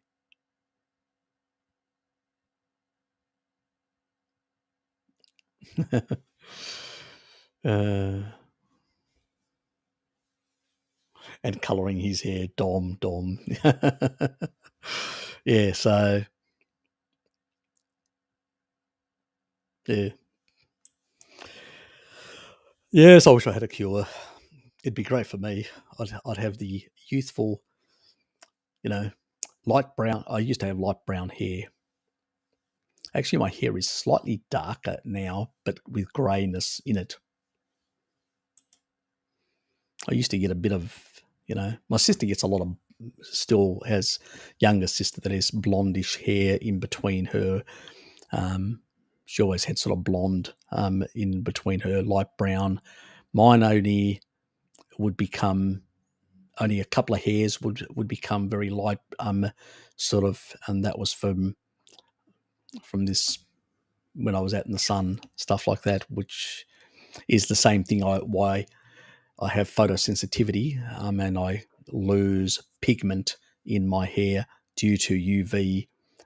We all do to an extent, but I've got genetics that actually predisposes me to more of that, which is a real bugger. But anyway, so when I expose myself to more sunlight, I tend to fight the greyness, so to speak. But yeah, in winter it sort of resolves a bit, but it doesn't last. Because I go outdoors, I'm constantly outdoors nowadays compared to the past. So that doesn't help either. And I don't like wearing hats. I do now. I've been recently sort of wearing again, but it really makes me sweat on my face and everything, and I just don't like that. So yeah, so I only do it on, because I know still you're getting UV coming through, and I only do it on cooler days where I'm not going to get so much sweat, but still, yeah, it's a battle. Christina, how are you? Oh, thank you. Thank you very much. Richard?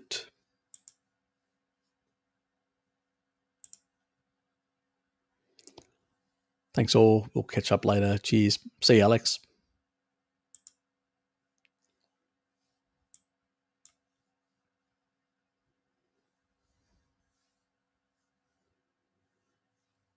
Are you sure that omega-3s in smoked fish aren't oxidized? Seeing a number of, research in the sort of, it doesn't, in the food matrix of an animal, you don't really see it. You get trace elements, only trace, and that's about it. And that's even after cooking it for quite some time. Even pork, 3 hours later, that's 3 hours, which is overcooked. Nobody's going to cook pork for 3 hours. It was only trace elements, enough to be dealt with by glutathione on, in a low carbohydrate state. So it's a non-issue. So I wouldn't worry. We're talking about extraction, where you're taking it out of the food matrix and the protective sort of state that it is in. And I've done the research on the differences and the sort of trace levels and cooking of both the omega-3s and omega-6s and stuff like that. So you just have to do remember there was all that controversy with the Ray Peat fan club and Salad Boy and all those, Saladino and all that. And I did all the PUFA type, showing the difference between the plants and the animal stuff, that it's, yeah. So there's those videos. People can Google Harry Serpanos PUFA. They'll get that information. So I'm not going to cover that right now because there are videos to cover that with actual research, mechanistic research to show quite clear cause and effect, cooking it for so many hours, what results. So you can do that experiment over and over again. You'll get the same result. It's not like a questionnaire of epidemiological claptrap and adjusted fabricated data. Yes, exactly. He's got a gnome and a 4-leaf clover as well that he takes with him for good luck. They're your mascots, Dom, aren't they? And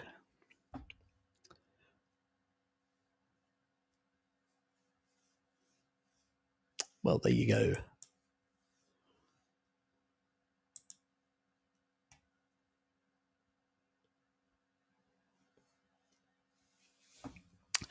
Harry, how to stop hydrating with water?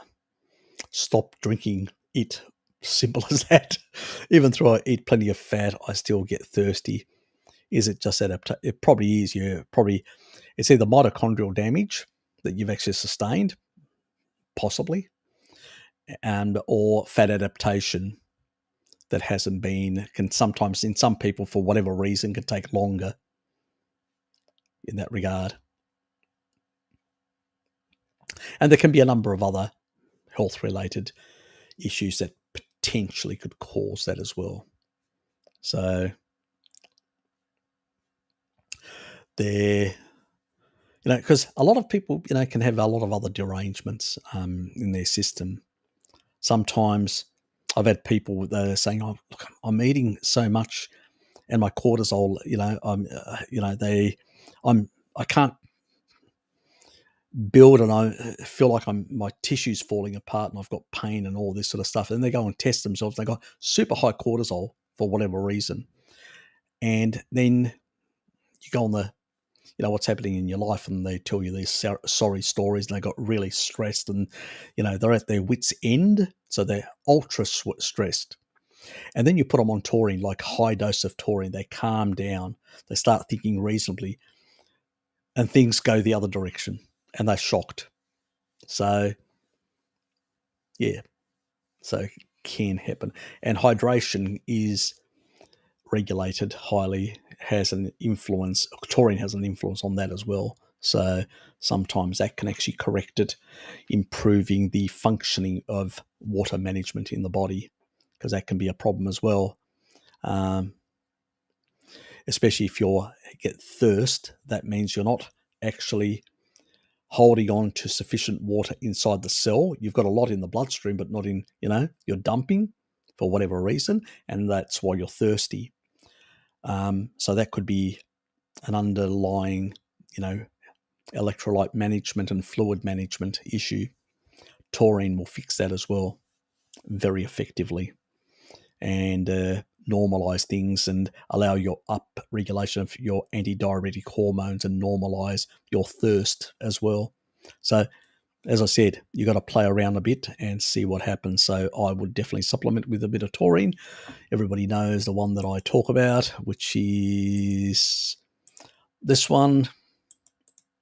You can get it on iHerb as well. That's the taurine, the only one, which is in a free form sulfur amino acid. As a free form, it's not bound to anything. We don't want to bound.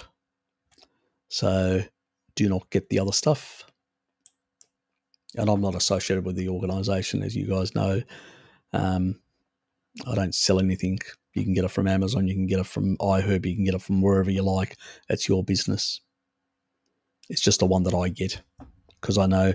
And Alex is here as well. The other Alex, one of my moderators, and the one that was talking about his grey reversal with taurine, and he can attest because he's tried a number of others. He experimented like me to see, what about these other ones? Do they have the same effect?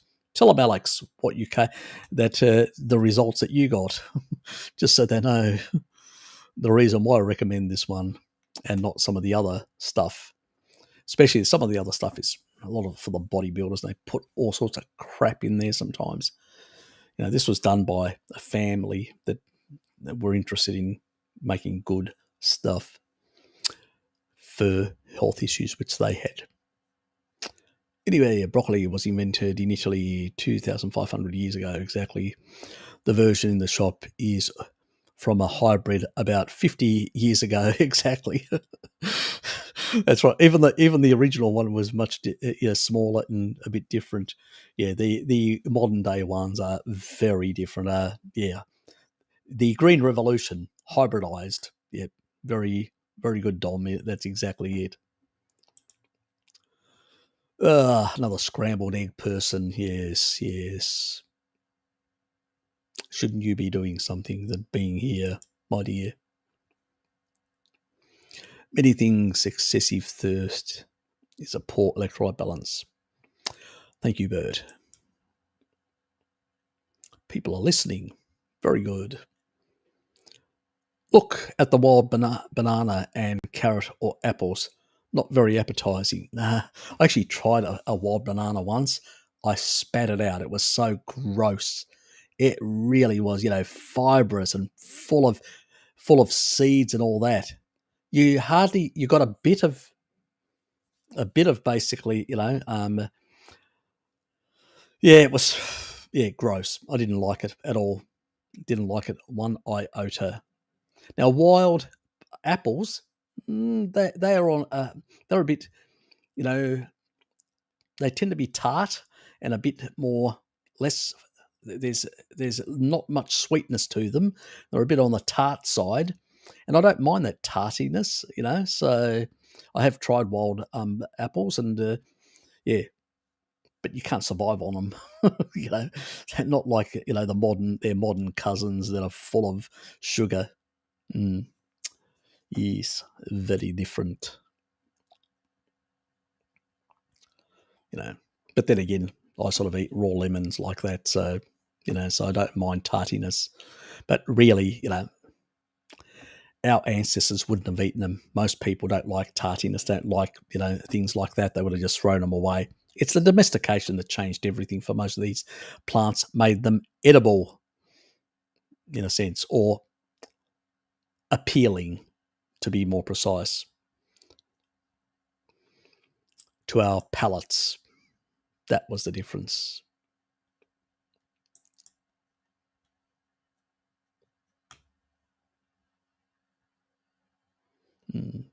It's not the salt. That plays a role, but it's the regulation of the ions, which is basically the taurine factor. I'm going to increase meat intake. Maybe it will take care of the electrolyte imbalance. It will definitely will, because you'll get more taurine. That's why it will do that and fix it. I had thirst issues, and we, with Harry, were thinking it was pancreas issues. Yeah, it can be other things. It turns out salt curbs my thirst, but it has to be a lot of salt, at least 12 grams, and once taken with food. Yeah, I remember you're a severe dumper, like I am. I dump, and I've got caught out. We're Southeast Asia twice in the tropics, where I had severe heart palpitations because I dumped so much sodium that I need to consume far more. It's just, yeah. It's actually, since I've been taking taurine and my antidiuretic hormones have sort of upregulated, my level requirements has dropped. So that's quite interesting. So, yeah. I'm still working. Harry's brand is the best and works. That's important. When you don't sleep easy, the taurine doesn't work. Thanks, Alex.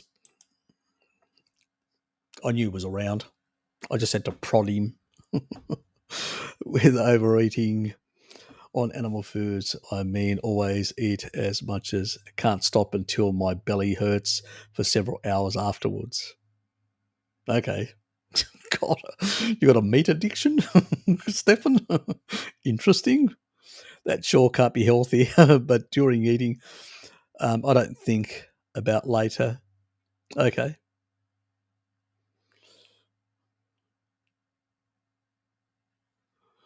Just met a deer. Ah, enjoy yourself, Alex. Yes. So, Stefan, you're as bad as some of the ancestors that used to basically scoff down as much as possible because they never knew when they're going to have another meal. I wonder how they felt. Can candida overgrowth cause heavy breathing? It has been known, but it can be other things as well. Sensation, dry throats, and not having enough air through the oximeter, indicating through oxygen in the blood. I have heard of these sort of issues with candida, but you'd have to test yourself. Don't you would have to test to make sure that it is candida, not something else, because it can be both serious and non so serious issues that can cause these issues as well. So you'd have to go and get yourself medically tested, DJ Projectus. That would be my advice. You don't have to follow their standard nonsense of take this pill and take that pill, but at least then you'll know exactly what is causing it. So go and get yourself checked out, please.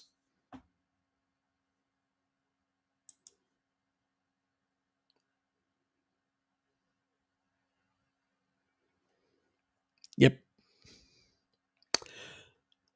I think it's the same thing in Hungary as well. Laszlo, I know Laszlo Boris, the guy, the guy that's the low, um, the deuterium guy, Laszlo Boris, out of UCLA.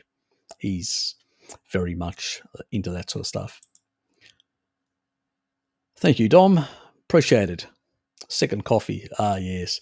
Is there anything one can do to swap finger joint swelling from arthritis or whatever else causes it? Look, I know that some people have seen improvements um, with with. I know it's going to sound like a broken record with taurine, and but at the same time, when it comes to sort of arthritic joint sort of issues, there can be oxalate issues as well, Dom. So there can be a lot of different factors that can actually play in that. Obviously, fat soluble vitamins are playing an important role. But if we've got, remember the video that I did with oxalates in bone? What can happen is the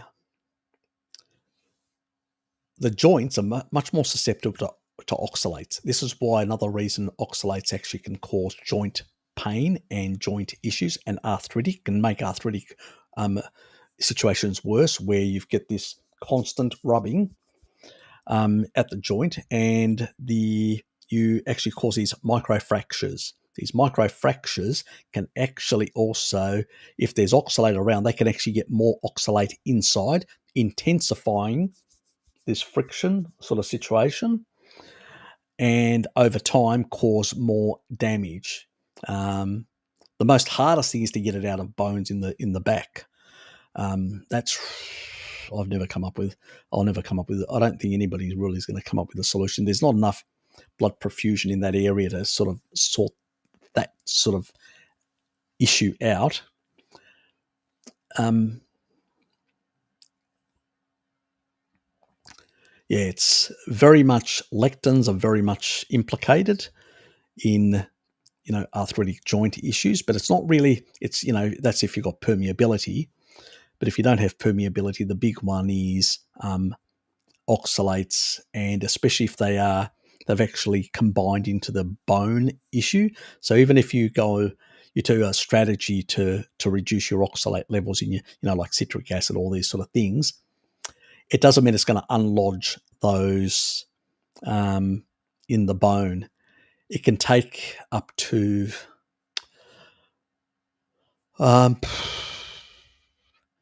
you got turnover of your whole cells in your body on a 7-year basis. I'm not going to say it's going to take up to 7 years. It may take less. It may take more. But you have to turn over those cells and you have to sort of, in a sense, release or liberate some of that. So getting into the habit of, putting a bit of lemon juice on your steaks and stuff like that when you consume them, into that habit. It's what I do. Also because I like it, but anyway, I'm getting a bit of citric acid in there, and sort of with the taurine, it's sort of helping.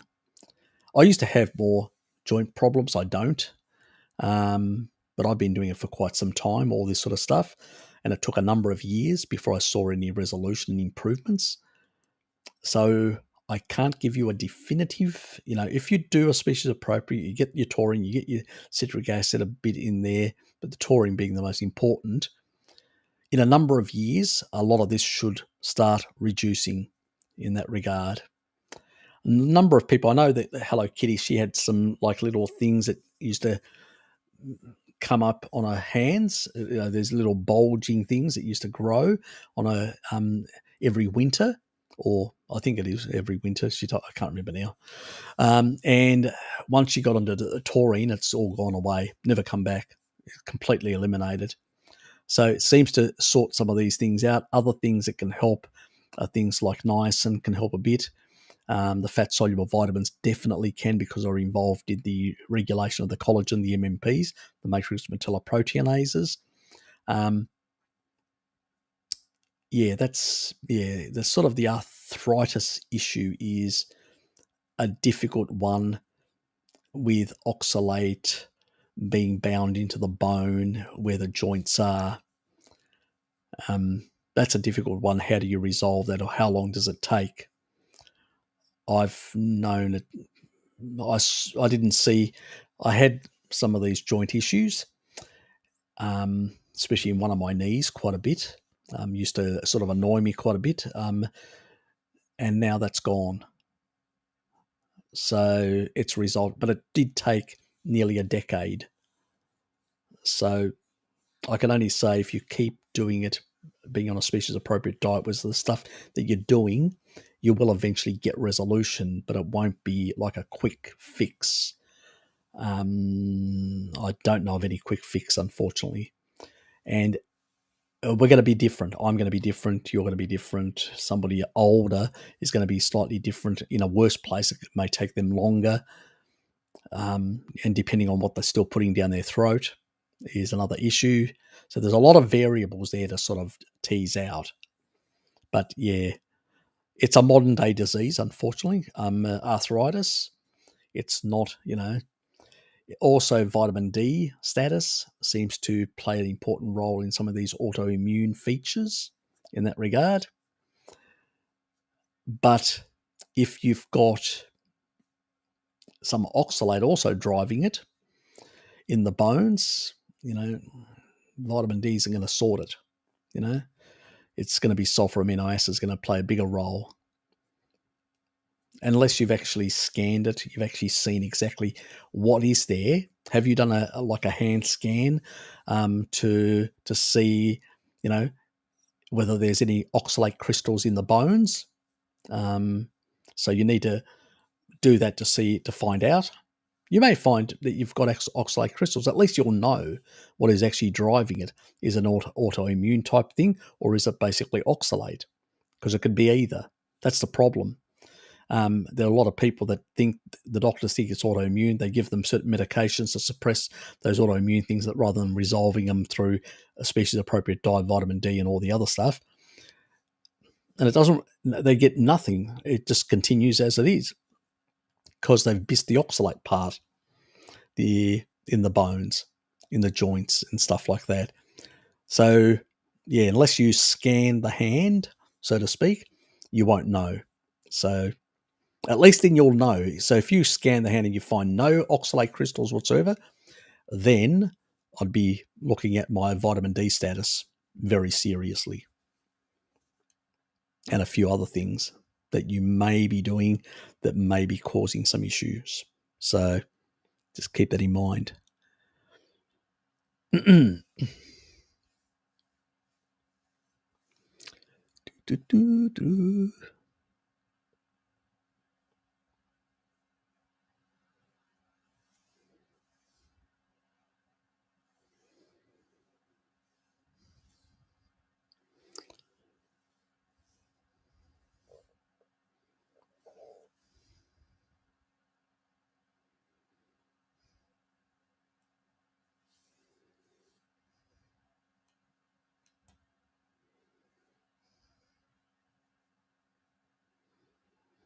I just need to find my spot.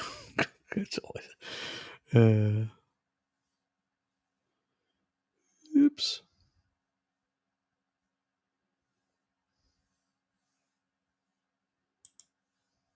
I think I'll be here. That's right. And then down here.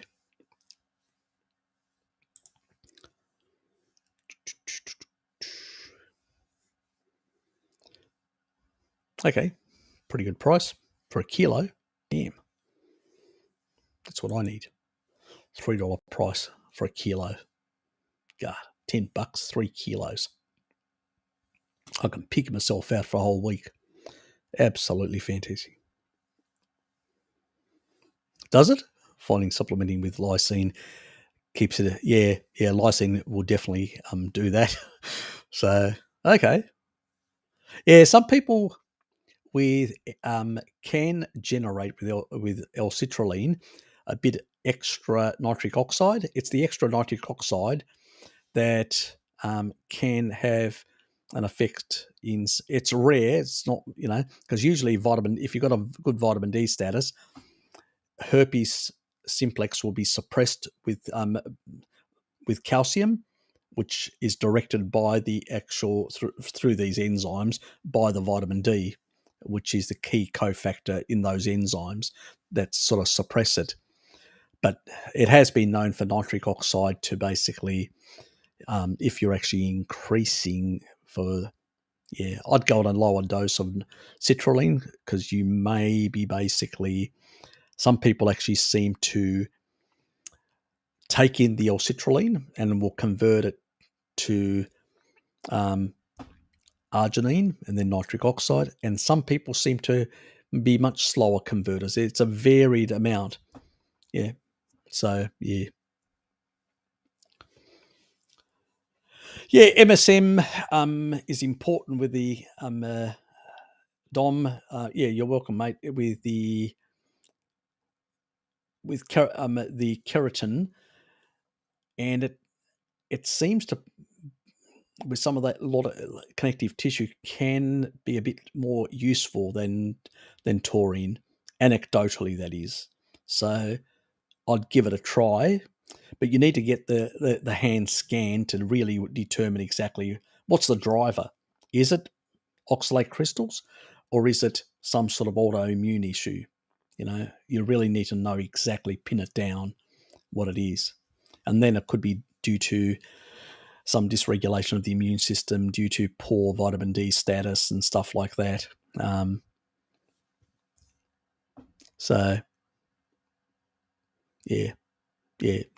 Lysine's great for dealing with that issue.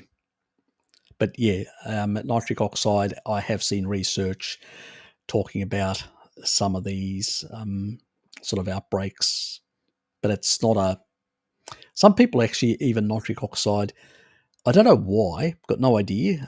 They don't even know why. But there's some anecdotes and some research that talks about some acne type things, so, which is a bit bizarre because it happens. It's a very rare sort of cases, but it does happen. There may be just some people don't have a tolerance to nitric oxide at a certain threshold. Don't know. That's hypothesizing at the moment because we don't know. But, it's a good point to bring up because now people know. So if you want to basically get the benefit of one and also on the other side deal with the issue, a lysine supplement can balance the other one out. But, also reducing your dosage, but then you may not get the benefit if you're doing work, like pumping iron and stuff like that. yeah, it's a balance. It's up to you to make that decision which way you're going to go in that regard. Harry, our city is reintroducing fluoride. Really? Oh. What is that we can do to help protect against extra fluoride? Water filtration system is not possible for me. You can actually get a tap filter, and you can also get a shower head filter. But the key one is tap, because you'll be, using it, But yeah, you can also get, because you get like when it's hot water coming through your shower head, you'll get like fluoride vapor being created. So that's an issue in itself. You can sort of mitigate it with a bit of extra iodine, but it depends on the exposure levels. Why are they doing that? Freaking hell. Oh, God. If the water supply's been fine for years, why are they basically now fiddling around with it? Why aren't you protesting outside your council and making... That's what you should be doing. Yes, some people, like myself, are big dumpers of sodium. So we need a hell of a lot more. There are some genetics for that.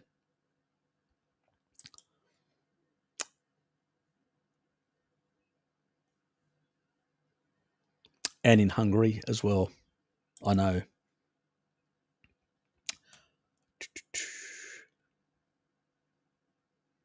Yep. Even in Greece, it was, even though we've got we've got lamb and sheep. The lamb and sheep was primarily used for the dairy. We slaughter a bit of lamb and sheep and lamb and goats now and then, but they were working animals. They were primarily used for that. My father used to lard with his mother. He was the oldest son, so helped his mother with larding. So the main fat was lard, and in the mountains, and the main meat was pork. Some fish, but primarily pork, with occasional older lambs and goats that they used to, because when they become old, like lamb is called mutton when it becomes old. It's very fatty. It's got far more fat than a young lamb, but at the same time, it's less productive. So at that stage, you slaughter it. That's the time they used to have it. So they would get occasionally of that, but the majority of meat was coming from pork. And in the 70s, as a youngster living in Greece, I basically experienced the pork culture of Greece as well, because Greece is very big in pork. It's only recent times that beef has been introduced, again, Americanization. But if you go into the rural areas, they're still basically most of the skewered souvlaki's and all that is all pork.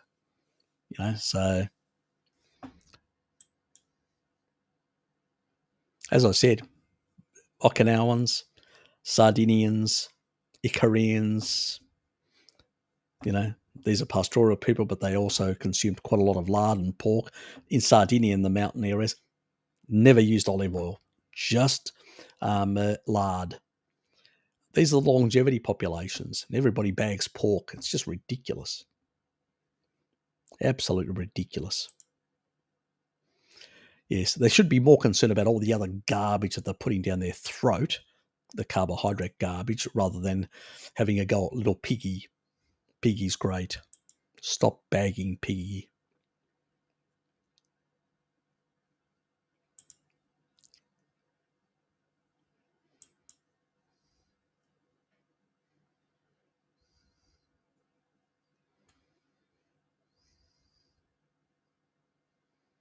Okay. I usually, because the way you do it when you are actually doing it as soup, you got to boil it. I learned that technique from Dad. So you boil, like you'll take a leg of lamb and you'll boil it. And so the water will reduce as you're boiling it and all that, and then you bake that in an oven with those fluids and all that. So, and it taking that moisture in, and it's really super soft inside, it just falls off the bone. So that's one method, or barbecued. So, which is the other one. But then when you do boil it, you can take that and put in the oven. You can take small amounts of that meat, which hasn't been cooked in the oven, and then that put it in a soup. But you have to finely shred it, put it in the soup, cook it up with those fluids so you don't lose the fluids. Got it? You put a bit in the baking, the fluids at the bottom, and then the rest into the actual, and you make a soup as well. And I usually put an egg, my sister's technique, beat an egg and put small amounts with a spoon of water in the egg, beating it in order to get bring it to the same temperature, and then combine it with the soup, and it becomes an egg soup. Really nice. Bit of salt and pepper, perfect. But you can actually use other meats as well to do that. But so that's how I do my little soups, and I usually make a bit extra, and I'll put the rest in the fridge, so then I'll warm it up some other day. So I'm going to have a snack, I'll have something like that. And I have to say that two types that in terms of my sort of soup type thing that I'll actually do, primarily, look, for me, it'll be either chicken or it will be basically lamb. Those two would be the big ones for me in my sort of soup type things. So it'd be the chicken soup with egg or a lamb soup with egg. And I don't give a shit what people think because I like it. And that's what counts, what I like. Yep, retired mutton, that's it.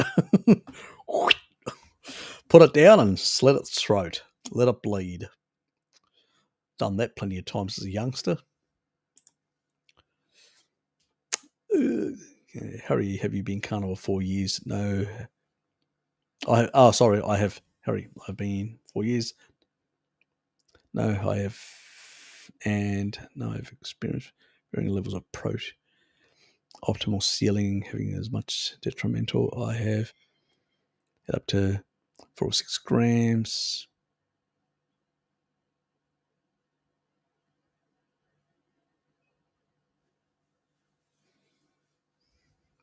I don't actually.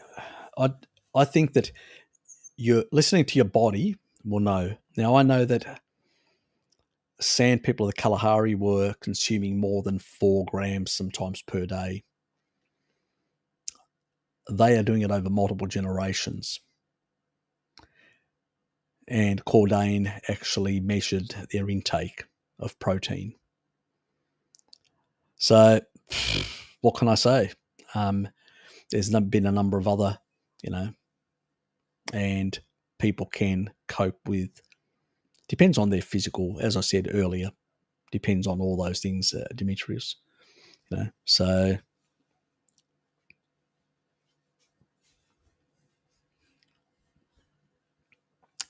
you got to work what your optimal level is for your physical activity and what you're doing and all that sort of stuff. And if it works for you, stick to the stuff that works for you. That's how you got to do it. The rest is, side issues in that regard.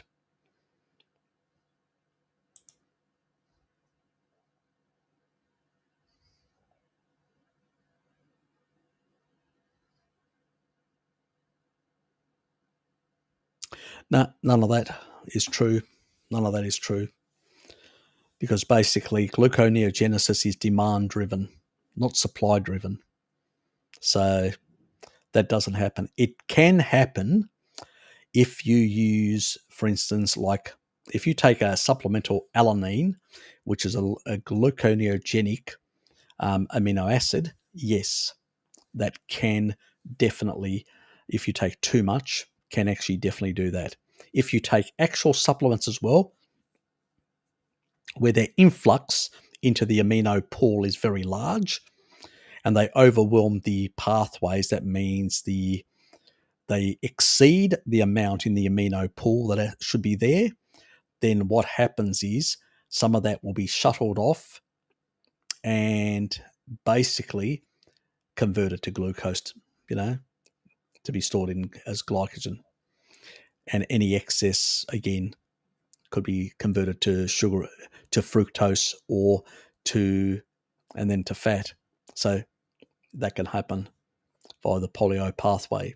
All these things are possible in that regard. But generally speaking, no.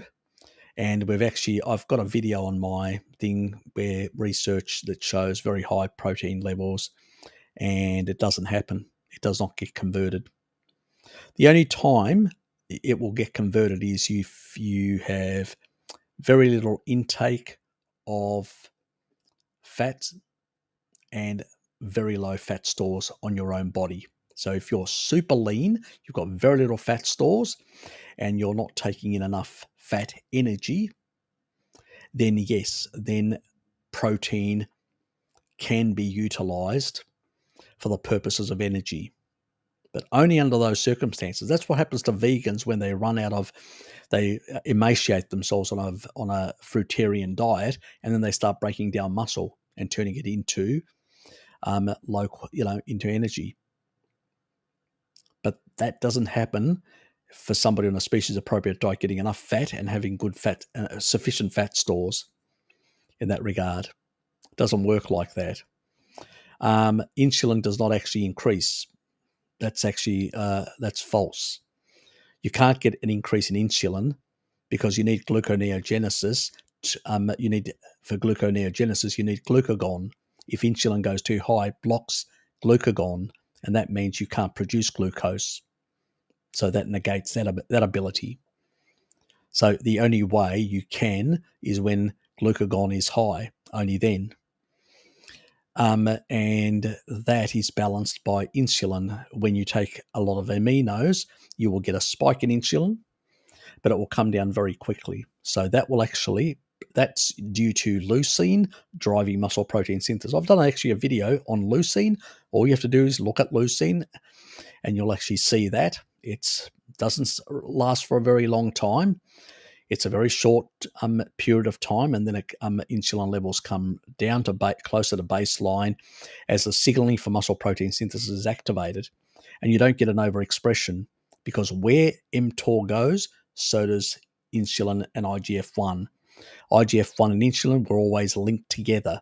If you go back millions of years ago, there was no insulin or IGF-1. It was called insulin IGF-1. It's separated much later, but those signaling pathways are interconnected. So when insulin goes up, so does IGF-1, and so does mTOR. They can overexpress themselves in unison. The difference is that when you only eat a steak with fat on it, your insulin to glucagon ratio is 1.3. So your insulin is just slightly higher. So think fasting is 0.8 to 1. In a very severe low ketotic state, it's about nearly 1 to 1. And when you're on a species appropriate diet like a carnivore diet, it's 1.3 to 1. So 1.3 insulin to 1 glucagon.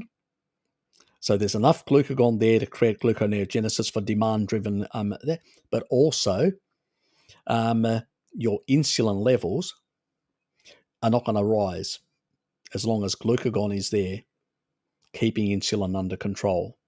So it's only for muscle protein synthesis, nothing else. As I said, only when you run out of fat stores or fat energy do you basically turn protein, or amino acids to be more precise, into glucose. So otherwise, you just slow down motility in the small intestine. And rather than absorbing something over 6 hours or 4 hours, it can actually extend out to 8 or 9 hours until it's all absorbed slowly. into the amino pool. Then it's utilized in the body for enzymes or building structure. And then more will come in and more will come in until, remember, in your stomach, when you eat meat, it can actually take up to 4 hours to digest. So you've got very slow, small amounts releasing the small intestine, then going to the amino pool, and and basically motility being regulated by taurine in the actual small intestine. It's all a beautiful system. All this other stuff is just reductionist nonsense. Doesn't exist. Doesn't happen. Just doesn't happen. None of the research shows it. When you have pure mechanistic studies, and I've actually shown those in videos that I've done with the research, just does not happen. One that I bagged Ray Pete on it in that regard as well. So if you check that, you'll know what I mean. So yeah. Otherwise, if insulin raised too high, you'd stop gluconeogenesis. It just would not happen, and then your blood sugar would drop dramatically. Because if you're not eating it, you need to be producing it through gluconeogenesis, which is demand driven. That's well tightly controlled, And even if you're eating pure sugar, your insulin to glucagon is 4-1. But let's say you eat a standard American diet, burgers and French fries and all that, and you engage the Randall cycle, the insulin to glucagon ratio can go 70-fold. Yes, 70-1. Putting glucagon in the toilet and insulin super high. That's insulin resistance. Completely different between 1.3-1 and 70-1. Not the same. So is the meat or adding the sugar in with the meat in large quantities? Very different outcome. That's what I'm saying. All these research papers and all that people talk about are with added sugar. You've got to look at the design of the study. When you go and look at pure protein, no sugar added, no confounding factor, that it alters the insulin to glucagon ratio. Again, as I said, there's all these signaling. The nutrients coming in signal to the hormones what to do, and their ratios change. That's the important thing. That is why you can't get overexpression of mTOR. You can't get overexpression of IGF-1 or insulin, because glucagon is controlling them. It's only when you throw sugar that glucagon goes to the toilet. The other ones go right up. That's a different picture. That's a standard American diet. That's what they use, that sort of erroneous research to make their bullshits, things that they put out there. It's bullshit. Anyway, not a problem, Dimitris. Thank you. But there are some others here that may not be aware of some of these things. Sometimes I need to recover them. Do I need to supplement with extra creatine during workouts? It helps if you want to, I do a bit of creatine loading sometimes. So, yep. Yeah, if you want those filaments to work well for longer, adding a bit of additional phosphate creatine in there to really ramp up the system. Yeah, But remember, at the same time, don't use it as a means to over exercise either. So don't go crazy is what I'm trying to say. I'm already eating plenty of meat. Yeah. But I don't know if cooking it reduced the creatine content. Not really. Nah. Taurine's a big issue because in the fluids. See, taurine is another really. So if you're let's say if you're pumping iron, trying to build muscle and all that, doing higher levels of taurine is really important because what it does is it magnifies the leucine effect, the muscle protein synthesis.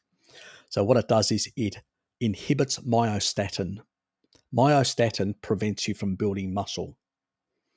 So people sometimes that have got genetics like, people have genetics like, there are sprinters. I've got the sprinter bodybuilding. That's why I can put on muscle much easier. As you can see, I'm 56 and, I'm not too bad, even though I don't really work out much. again, because I've got those genetics, which means I've got a slightly myostatin inhibition, I magnify it with taurine. So I can actually build, and I mean in the kitchen under those circumstances, if you basically pump iron even more. So Nick's off to pump some iron. See you, Nick. Yeah, so, and that's the sort of biohack with taurine. And so combining, you last longer because of the nitric oxide effect of L-citrulline, and that's why it's all about timing. Half an hour creatine, and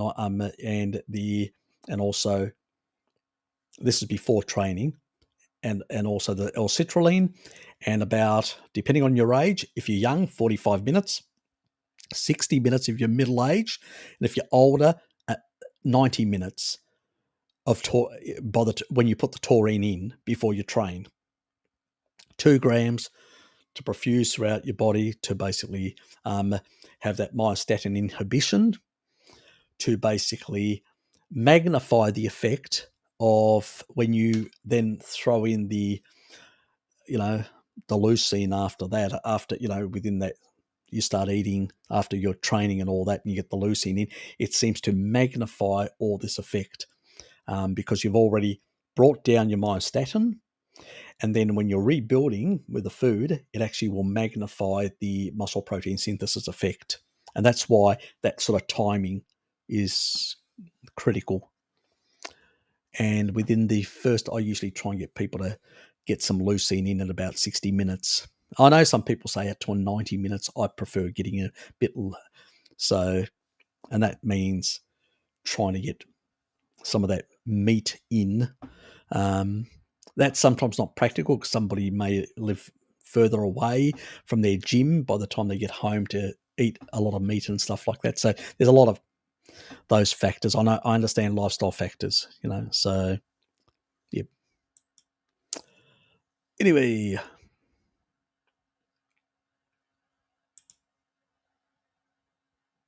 still here. Don't we have something else to do?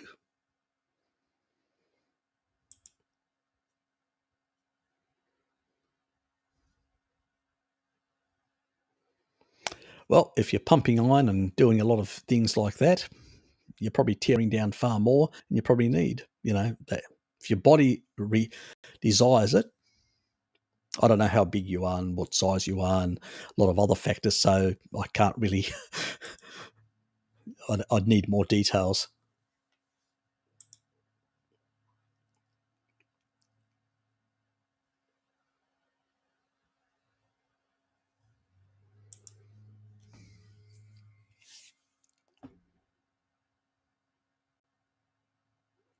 Harry probably drove his mum to grey hair through. It's a plausible hypothesis. I was a difficult child, let's put it that way. As a child, when I was really, really young, in my crib, I would hit with my the back of my arm, the elbow. I'd hit my crib, and it would move. They could hear it. They were downstairs in the shop, and the crib was going going across. I will know, it was a terror. And once I actually got to the my mother had this big sort of what are they called? That where they've got all their makeup and all that sort of stuff, and a big mirror and stuff like that. And I got to that end, I grabbed something and I threw it at the mirror, busted the mirror. Then I grabbed somehow the mum's, what is it called? Oh God, brain. The thing, lipstick. Fucking hell. Red lipstick, and I literally covered my whole body in lipstick as a small little child. And my mother came up, nearly fainted. She saw me, saw the glass broken. She saw me all that. She thought I was bleeding to death. She nearly fainted. And she probably did she probably broke out into probably a couple of grey hairs just there and then, So yes, you're probably right. Oh, it was a terror. Very much a terror. Uh,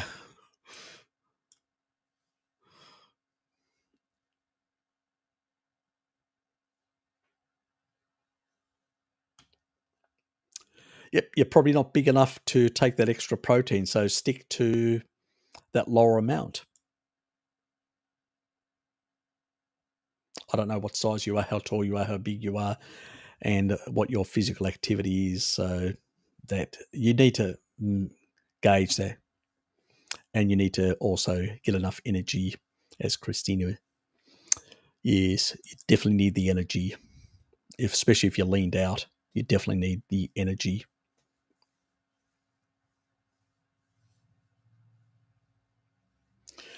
That's probably if you're not getting, unless you've basically got inefficient mitochondria. You know, if you exceed the ability, if you're going well over 4 grams, I don't that yeah into the 5-6 grams possibly, but there's no real research on those. We've seen it in animal models where it doesn't happen even in extremely high amounts. It just slows down their motility in the absorption, but there can be other factors, genetics potentially. So maybe ease off in that regard if that is your issue.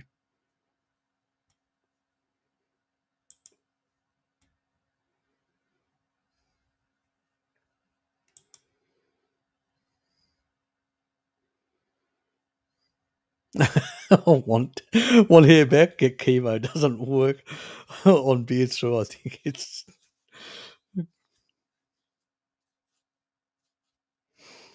knock the whole hair out and grow some new. Is that what you're saying, Scotty?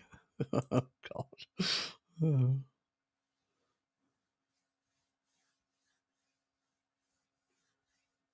Yeah, you definitely have to experiment and see where your threshold is, your tolerance. It may be a tolerance thing rather than the thing that you think it is.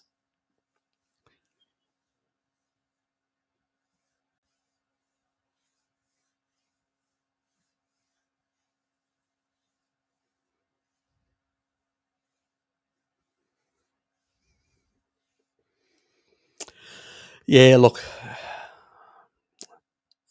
the 1-to-1 ratio is the thing with protein and fat. A 1-to-1 ratio is where men should be, and women at 1.2 to 0.8, which sort of translates roughly at about 75% to, sorry, for men, 60% to 65%.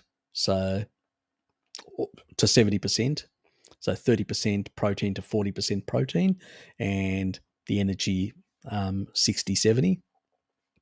And for women, it's something like 25 to 20 in terms of protein, and the rest fat. So that's a sort of 70 to 75 is where most people find their sweet spot.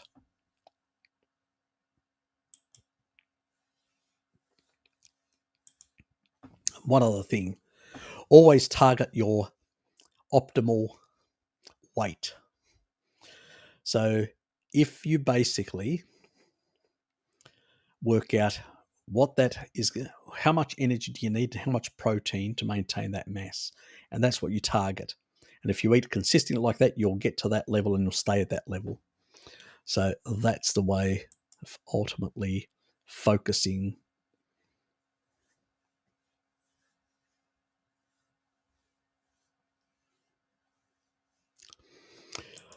We covered that.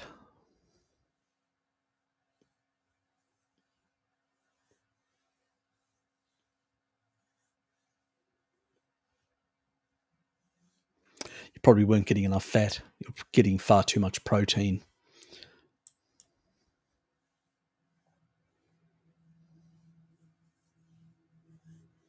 Yeah, it is, actually. It is slightly.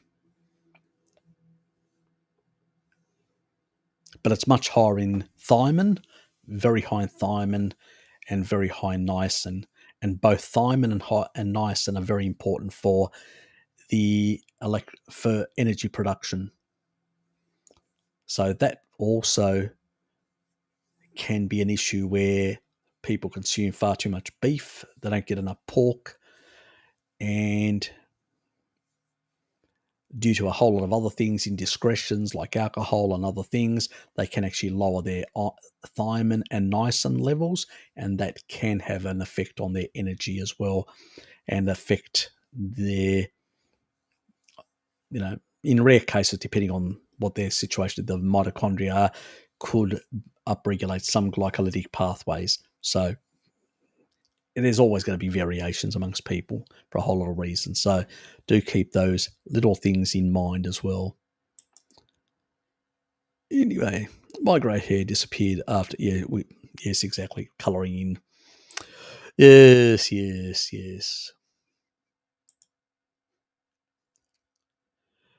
My hair turned more dark. Vegetarians are often pre-grade. Yeah, that's true. Most of the vegetarians that I know, both in my work environment, Caroline, and elsewhere, are pretty much like that. Very true. Very true. That is. Fat has to be a major fuel source, not protein. Exactly. I must, much as I wanted to eat all the protein, I wanted it, never worked out and felt like crap. Yeah, look, you have to, it's a 1-to-1 ratio. The amount of protein you take in has to be based on your requirements, your size and all that. When I say 4 grams of kilo body weight, up to that levels or whatever, I'm not excluding the fat that you need for energy. That's just, if you're pumping iron and doing other things like that physically quite a bit, you will break down and need more protein. But if you're basically sedentary, then 1.7 is fine. So it depends on your circumstances. But you still need the energy, unless you've got adipose tissue, which can actually provide that energy. But if your adipose tissue shrinks to some extent, it will start putting pressure to try and preserve that, and it will actually start pushing down your metabolic rate and affecting negatively your thyroid if you do it for too long. So you've got to get the fat in, you've got to get the energy in. So you may have been causing yourself also some thyroid issues if you weren't getting enough fat energy in, if you're leaned out too much. You're welcome. Yeah, definitely keep me posted. Let me know how it goes. I can't do that experiment with myself. I've noticed that I've been able to slow down the graying in myself with those things that I do. But, I'm fighting against genetics that are turned on and I can't turn them off. So I'm just sort of holding them off in a sense by retarding or slowing down the thing. Eventually, I'll look at my dad and I'll end up grey. And I remember my mother from much younger. She used to always sort of put colouring dye in her hair. So, I mean, I'm fighting against those genetics, multiple generations, the Pottinger's cat type thing. Yeah, we've got certain things turned on and it's not very easy to turn them off. I'd love to know how to, but, I've investigated it, but never found anything. Found about neurological diseases like phosphatidylserine and things like that to be able to turn off genes, but, not all genes are possible to turn off unless you go through a species-appropriate diet for a number of generations to turn them off, which is what the research tends to show, even with animals when we've done those experiments, because we can't do it with humans. You need to control people for multiple generations. Yeah, it's not practical. It's not going to happen. So, yeah. But we know we can induce a reversal in rats. So, yeah. Pascal. But yeah, do keep me in the loop, Nick, because I'd like to know what's happening. Yeah, it'd be bloody interesting to know. Not many people can eat that much protein. Yep, that's why I never have them, because naturally they find protein intake. Yeah, it's between. Yeah, I'm only bloody hell, mate. You are eating.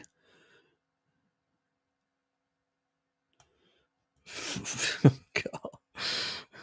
That's it's a lot. That's a lot. It is definitely a lot. You know. So you were, what you were doing? You were doing over 400. That's yeah. At that sort of probably about 300. You know, would be the absolute max. You know, so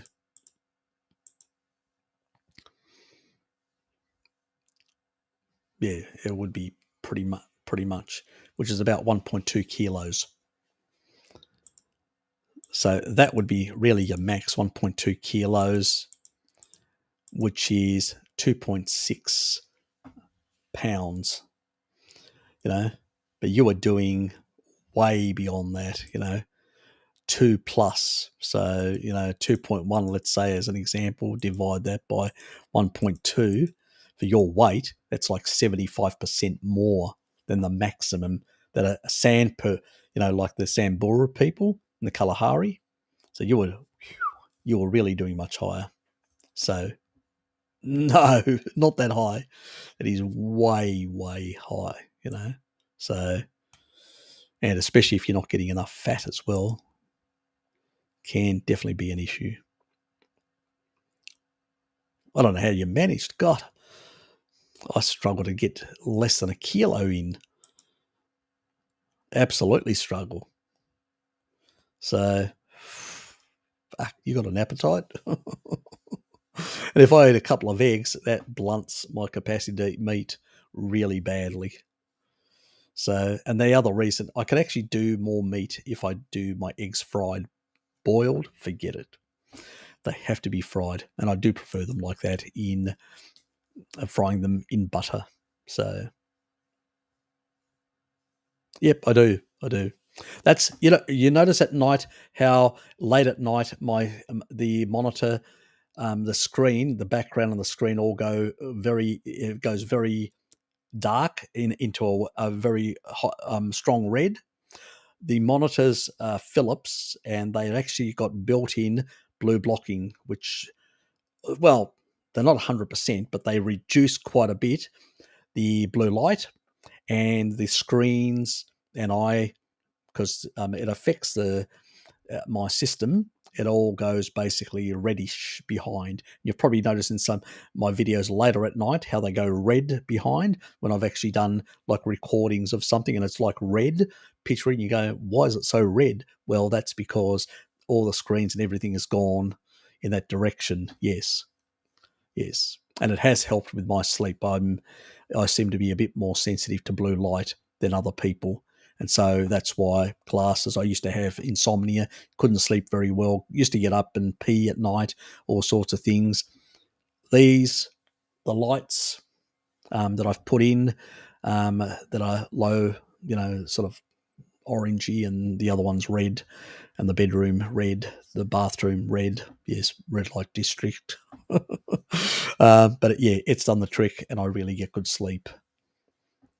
So now I go right through. I really sleep well, and I wake up refreshed. So it's made a world of difference for me. Some people are just more susceptible. Ah, yes, exactly. Oh, that's when I showed my muscle. Yeah, the old boy's still got a bit going for him. Dom still got a bit going for him.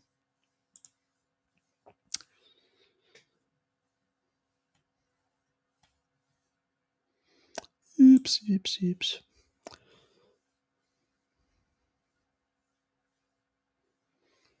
Yeah, there is software like the F.lux that actually you can actually put on a standard computer with a standard monitor, and you can use that. So Okay, Harry, what would you suggest is happening that salt is helping me so much? Tested blood sodium. It's 138 equals normal. Thirst, digestion, mysterious neurological symptoms like any tremors and all. Look, you maybe, as I said, the reason why that higher sodium helps is because you're just one of those people that naturally dumps more. I'm one of those people as well. I sweat more salt and I dump more salt. It's just the way we are. Um, just accept it. I sweat like mad, sweat very easily, and I tend to lose a lot of fluids and I tend to lose a lot of sodium. So it's just, you need more. It's just accept it. Don't fight it. Just accept your genetic predisposition.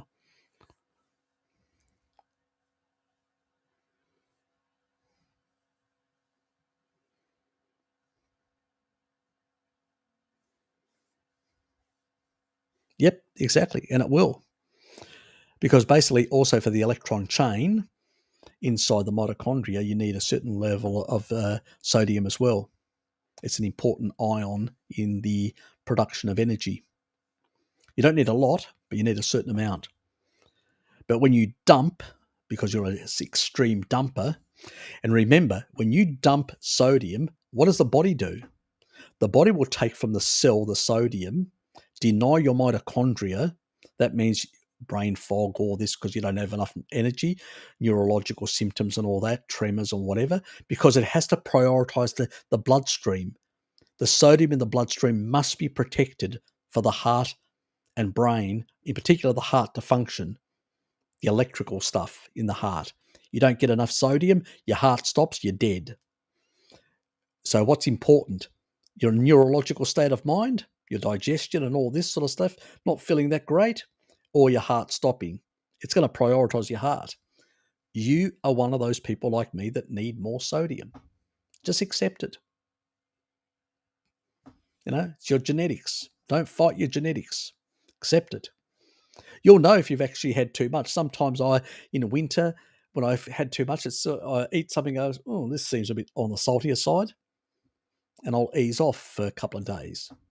But then immediately I notice again, oh, this is really bland. I need more salt. I lose more. You're the same thing. You got to accept your genetics. But also reducing the water intake, your own water intake, and your hydrate from fat, you will notice that your requirement for sodium will come down as well. And that's one thing that I've done. I've cut out all incidental water except some water for coffee. That's it. I have coffee twice a day nowadays. So 2 cups of coffee, 2 cups of water, that's it. And it's low deuterium, Evian water. So the rest of my hydration is coming from fat. That's why my sodium levels have gone down. Cut the water. You don't need water. All animals hydrate with fat. And ruminants have to drink water because they've got a lot of fiber that they need to basically ferment.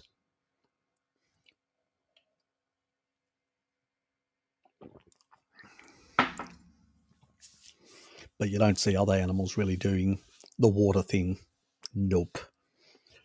So really important, because that can be another issue why you need more sodium, because you're flushing out too much and you're sensitive at flushing. You'll naturally lose more and then you flush it out. So I was drinking 3 litres of tap water like an idiot, exercising a lot as well, combined with low sodium. Exactly. That's what you were doing wrong. Cut out the water completely. You should be fat adapted by now, and you should be basically hydrating with fat. That's deuterium. Why you're putting deuterium into your mitochondria to damage them? Your body's trying to flush out the deuterium by urinating. You're probably urinating more often, and you're sweating more often. So, and you're losing more sodium, and probably that's why your sodium levels. You need to get rid of that. People consume far too much water and they think electrolytes, as if our ancestors run around with electrolyte powders. It's ridiculous. We excrete potassium and magnesium naturally, 192 milligrams, and magnesium 120. 20 from the feces, 100 from the actual kidneys. No more. We do not need to consume that much. We're consuming massive amounts. Fluffy Rainbows, good to see you there.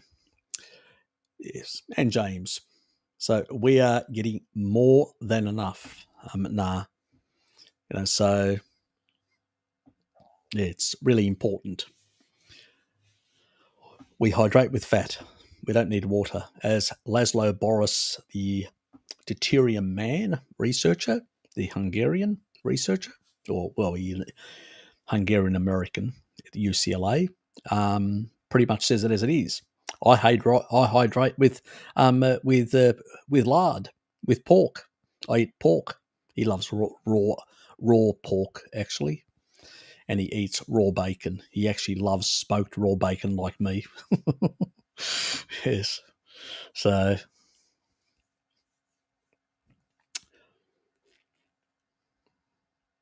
and you tend to urinate less. I urinate. You see me, I sit here all day for hours. I'm not running to the toilet. Very rarely, unless I forgot to actually go from the morning. I've actually went once in the morning, early in the morning, and then went once midday, and I haven't gone again. Probably late at night, I may feel again before I go to bed, or force it just so it all gets out, whatever needs to. Where other people are running all the time, and it's not a lot, just small stream, and then it stops.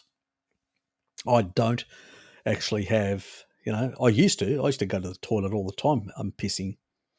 I was doing the same stuff now, drinking too much water and having heart palpitations and all these other strange symptoms.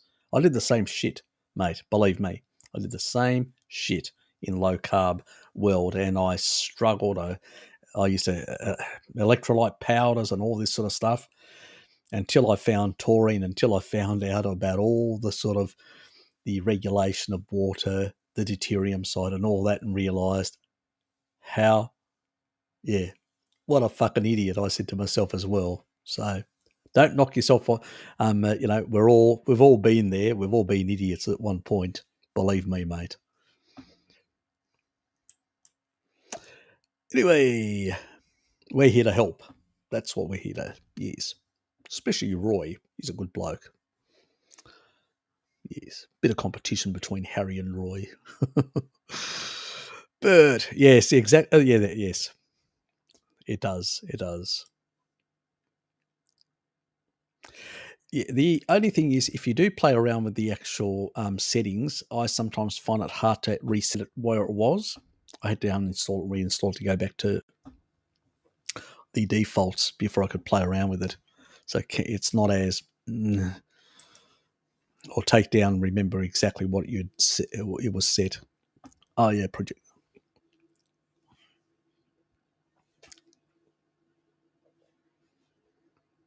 Yep, I think Jack does actually go into some of that in that regard, because it does actually, blue light does reduce your DHA, and your DHA requirements go up. So that's another thing why DHA issues, in the modern world are different than ancestral. It's all, there's these other sides that we always forget. I steam bacon that has thick skin on it for like 3 hours to make the hard skin chewable in order to get more collagen. Yep. Does the long cooking destroy the benefits of it?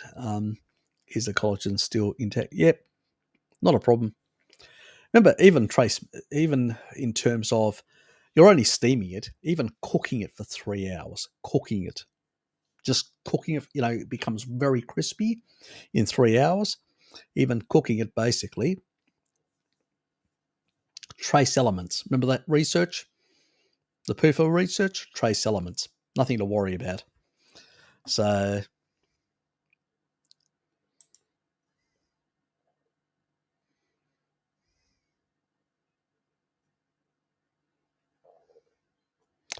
Hard to say. Could be.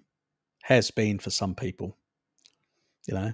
So some people will actually express all over their skin through their joints and stuff like that, especially like that's why I said to you know, to Dom before, go and scan your hand just in case you've got oxalates in your, in those joints. They do tend to accumulate in certain joint areas because some people, even in their nails, just below their nails, can get some oxalates coming out of their fingers and very painful if that happens. So, yeah, there can be stuff like that. You can actually try citrate and citric acid. So get citric acid. You can actually get food-grade citric acid on iHerb. I've shown you guys before the one. Just go and check it there. And that will help. And if you notice a difference, or if you don't have any citric, because it sometimes can take a bit of time for postage, just try a bit of lemon juice every day and see whether that actually reduces the issue. Then you know immediately, okay, I've got oxalates in my joints. That's why. So, yeah, do try that, Dom, until you get the actual supplements. Do try some lemon juice, quite a bit of it every day, and see whether that reduces the issue. And if it reduces the issue, then you definitely know it's oxalate without even scanning it. That'll save you money on scanning and the radiation as well.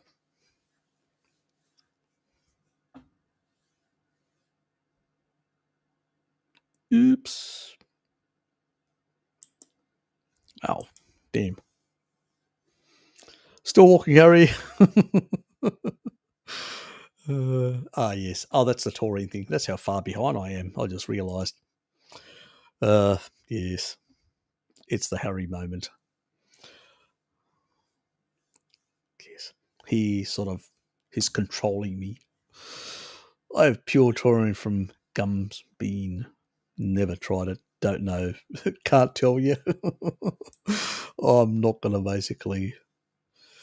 Eberg said that damage of sugar to blood vessels happens in such a way that glycated red blood cells can't hold its iron anymore, and it tears holes in the artery wall. Blah blah blah.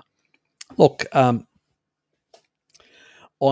can actually act as an oxidant in that regard, but iron within red blood cells is highly protected.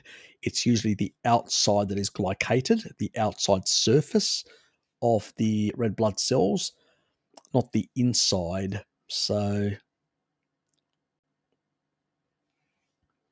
it's the outside of the, so I don't know where he's coming from, that sort of can't, and that it can't hold. I haven't seen any research showing that it can't hold,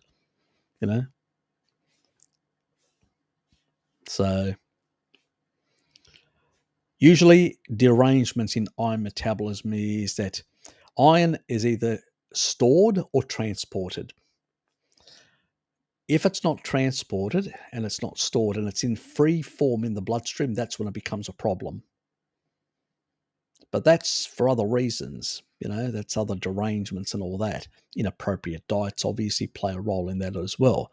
But it's not that the actual glycating effect on the surface, the outer surface of either lipoproteins or red blood cells or any other proteins is basically causing this. He'd have to explain the mechanism and show research, but he never does in that regard. And it sort of doesn't tear holes. This is sort of oxidative stress that actually causes damage to the endothelium. So it's a bit different. This sort of, he's not even using the right terminology. So yeah, but that's typical of Burke's. Nothing's changed there. So half truth. It's sort of a half truth, some of the stuff. But also, obviously, glycation and obviously free iron in the bloodstream can be a problem. But that's because of, iron metabolism not working properly. There's many factors. It's not just the blood sugar. if that was the only reason, each time we released glycogen into the bloodstream to go around to the body to fill up the muscles with glycogen, we would be causing this problem, wouldn't we, Stefan? Just think logically. Yes, I think he's, but if you're in a highly insular resistant state and you can't take in this sort of these energy substrates, then you can have a lot of sugar and a lot of fats and proteins in the bloodstream at the same time, causing glycation, a lot of reactivity. But that's the Randall cycle. It's not basically the normal transport and movement of these things. So that's a different state. This is just reductionism on his part. That's all it is, just reductionism. It's again, they don't understand the Randall cycle. And again, they look at some research and go, oh, here it shows that this happens with sugar. Well, there is the activation of the Randall cycle. It's not just the sugar on its own. Sugar in transit to the muscles from the liver as glycogen ain't going to cause much of those problems.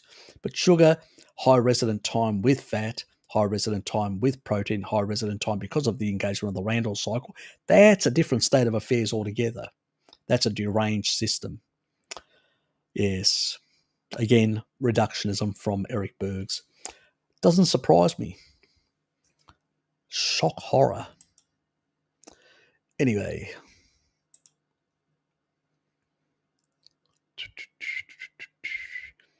Otherwise, each time we had a bit of gluconeogenesis, we carnivores and those who pump iron and all that and release more glycogen into the actual bloodstream, bloody hell, it'd be a bad situation, wouldn't it, if Eric was right? But he's not, because he's a crackpot. He's a crackpot. James. What's up? Yes. We're having a bit of fun. And I'm being rude and naughty as normal. Nothing's different there. Absolutely nothing's different at all. Not Dr. Eric talked me into Tudka. Absolutely, I'm sure that we've discussed this. I'm sorry if you're repeating yourself. I'm trying to deal with oxalates.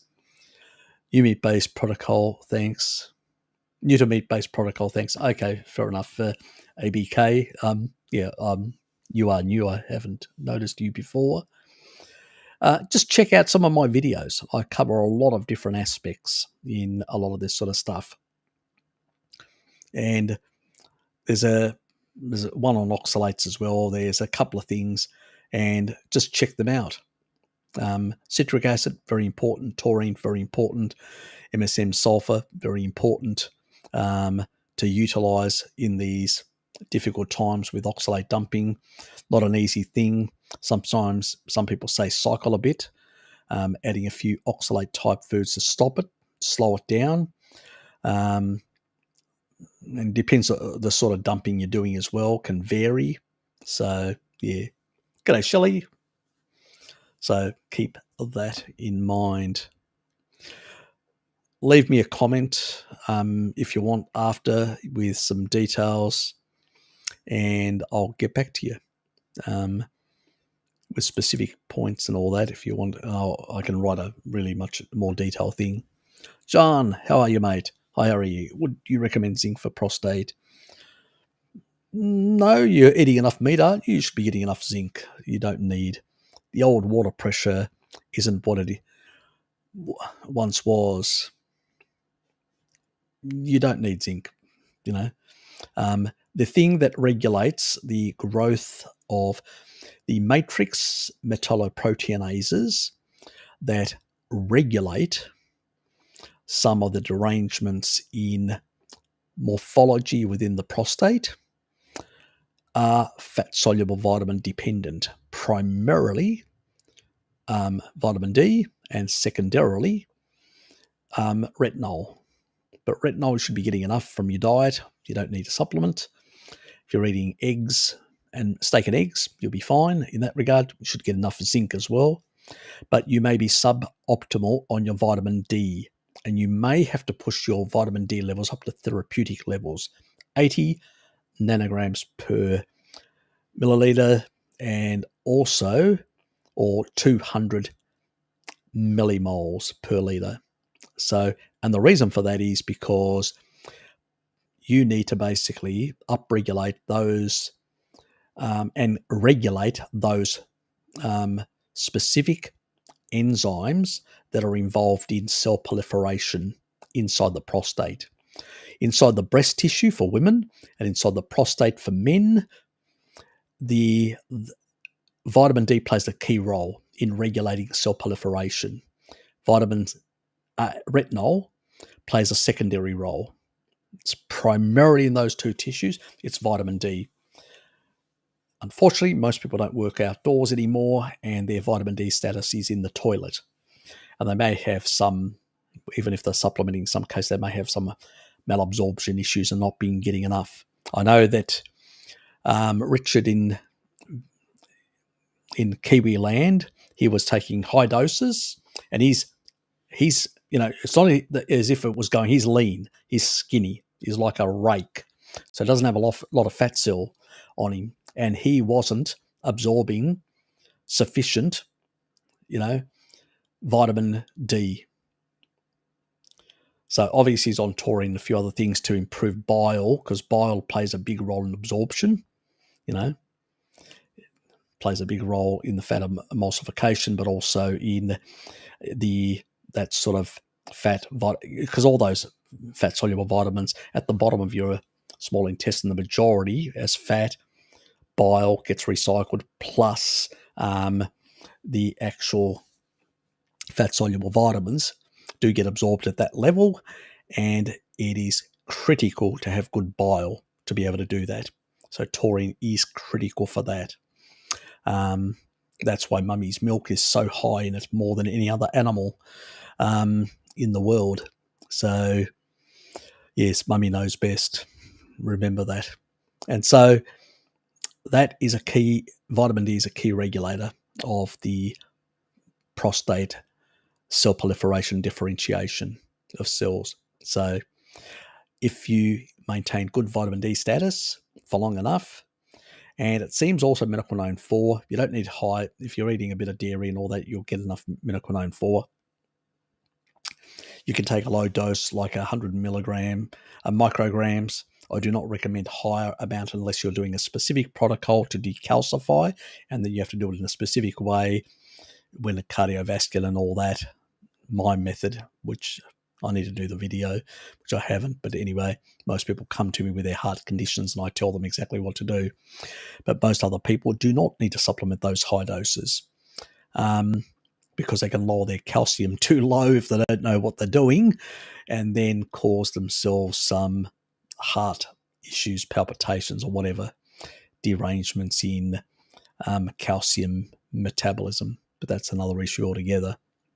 But yeah, check your vitamin D status. That is the most critically important thing for prostate health. Yep.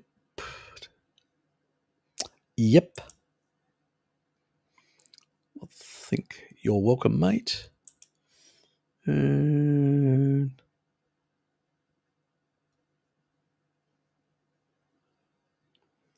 What's your secret to plantar warts? I'll get back to you. I got a few ideas, but I don't know whether they'll work. I'll get back to you. I know something that taurine did help, which is a similar thing to plantar warts, and Hello Kitty. She had something similar, and it reversed it completely for her.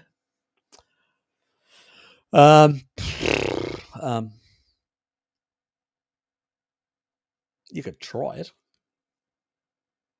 Alex. You got nothing. You really got nothing to lose in that regard, So, what are the people saying? Anybody saying anything? Nope. And there's another new person, KL. G'day, KL.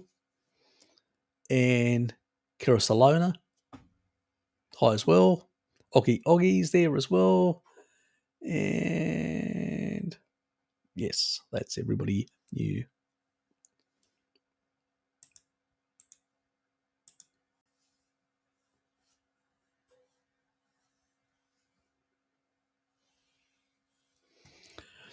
Yeah. So I know that Hello Kitty had something similar on her hands, these little growth type things, which is something, and taurine seemed to fix it, completely eliminate it. So could give your child a gram. A gram's not going to hurt them at all, and see what happens. Experiment, It's like basically giving them 100. A gram is like giving the child 100 grams of basically oysters. 100 grams of oysters, or 3.53 ounces of oysters, isn't going to hurt your son. May make your son horny, but it's not going to hurt him. So, in that regard, just kidding. Shouldn't say that with young kids. Oops, inappropriate. It's the Roy effect, Sorry, but yes, I'll have to get Shell to spank me later. Anyway, move on before I say even more inappropriate things. Yeah, but I'd give taurine a go in that regard and see what happens. Harry, can I drink homemade kefir daily forever, or should I make a break every 3 weeks or so for 1 week and do better and all that? Suggest a lot of sources. Look, I know my brother does it every day, and he's still doing it. My other brother isn't. Brother from another mother, so to speak. Okay, he's 19. Whew. He's not too young. I'm safe. I haven't said anything inappropriate then. He's an adult. Just your son. Tell me that he's an adult. God. Yeah, basically, yeah. Tell him he'll get horny as well if he has a few oysters. If he throws in a couple of oysters as well. Have a bit of fun. I'd love to. Are you sure I would say that? God. I tell you, I'm at risk from my subs, Stefan. Yes. So he's been doing it for some time, and he's on a mixed diet, and he's did the Ruteri thing for 6 months, I think. Then he said, "I'm not doing it anymore." And I said, "Well, don't tell me that you're not doing it. That's your business." So do you think I'm holding score or stuff? Because sometimes we compete on certain things. So I know he was doing it for that reason. I go, "Well, do you think I'm holding score or something?" So you just walked away. But yes, so you can. With all if people are getting glyphosate and a whole lot of other things, which is an antibacterial type compound effect, then doing every day was probably a good idea for people like that. Do we need to? Possibly not. If we're on a species appropriate diet, and periodically do. I've done it periodically. I do enjoy kefir and it's a good thing to sort of, especially if you're in the early days of carnivore and you're trying to fix. Taurine is regulating all the gut microbiome, bringing it back, suppressing spermidine to eliminate SIBO and all that, suppressing histamines and improving the gut microbiome sort of state, adding additional strains of bacteria and improving the growth of those strains as well is a really important thing to really give your gut much better balance compared to where it was. So yes, it can be beneficial. but we have zero research on long-term efficacy of kefir for the only thing we can say, do we have anecdotes? Yes, we do. We have tribal people that do it quite often. And there are people like in the Himalayas and those sort of regions who are pastoralists who do it quite often. And that's what I meant, not tribal. These, well, they're sort of semi-tribal in those, like Afghanistan and those areas still. But yeah, they do. They're pastoralist, tribalists, and they still do that sort of stuff. So it doesn't seem to cause them any problems. So, but as I said, no research, but just going on anecdotes of actual populations that still do it.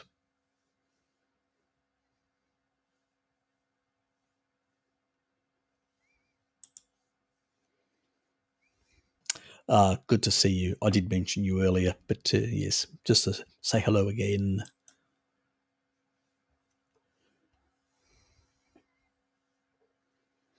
Yep. Yep.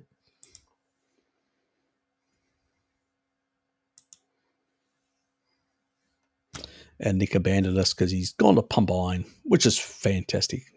And you're welcome as well when you do hear the rest of it. Out of all the forms of choline, is there one that's superior or different form good for different purposes? Yeah, look, there's things like the alpha GPC, which is good for people with sort of people that have got dementia or neurological things or Alzheimer's. They tend to basically supplement this type of choline. It gets through the blood-brain barrier much easier in larger concentrations. So, g'day, Sebastian. And that's an option as well. But if you've got a really healthy system, I usually do the bitrate, the choline bitrate. And the reason for that is because that choline, you'll get the bitrate cleaved off. The choline will go to the liver, will help export fat and keep away the fatty liver. And then it's, the couple of grams, the excess, if you do 2 grams, that extra stuff will get converted by enzymes and into acetylcholine and many other things that that can be used. So, do you need the more alpha GPC, the more expensive stuff? That's if you're trying to basically maximize it for the brain and reduce how much is uptaken by other tissue, peripheral tissue. That's the only reason they would do that.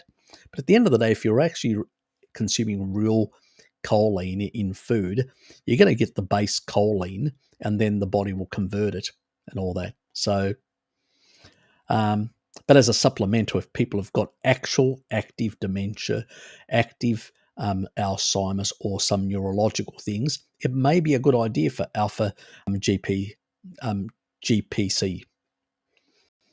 So just think GP as the the GP doctor, general practitioner, GPC. That's how I remember it. It's easy.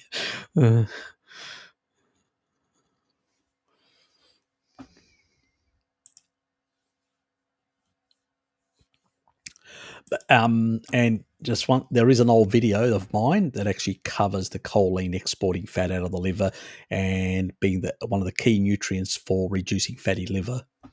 So, where taurine also reduces the fibrosis and the glycating effects. So, 2 mechanisms.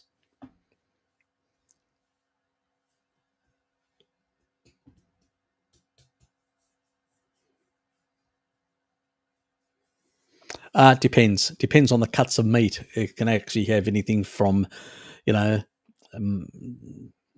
up to 25 grams of protein per 100, which is 3.53 ounces for those on the non-metric system.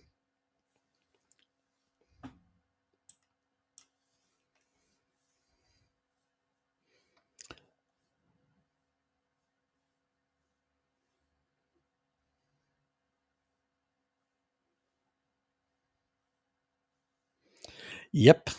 Yep. And the hydration is the biggest issue with you. Get your hydration from fat, not from water. Minimize the water intake to your coffee or stuff like that. Really cut back. Yeah. And I think you sort of elucidated on that it was a disaster for you, and you've sort of come to realize that. I've been talking against hydrating with water and hydrating with fat like all animals do in nature. Unless they're ruminants, which they will consume water, and that's specifically to help it's because it's higher in deuterium. That deuterium is taken up by the bugs, the little organisms, and they actually can grow more rapidly, and they can use that then to be able to digest all the the fiber and stuff like that. So it is a growth factor, deuterium, and bugs do need it as a growth factor.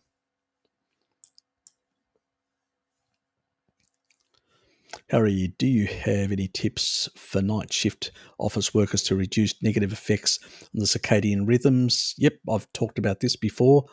Does it help us the fat to be in higher grade ketosis throughout the night?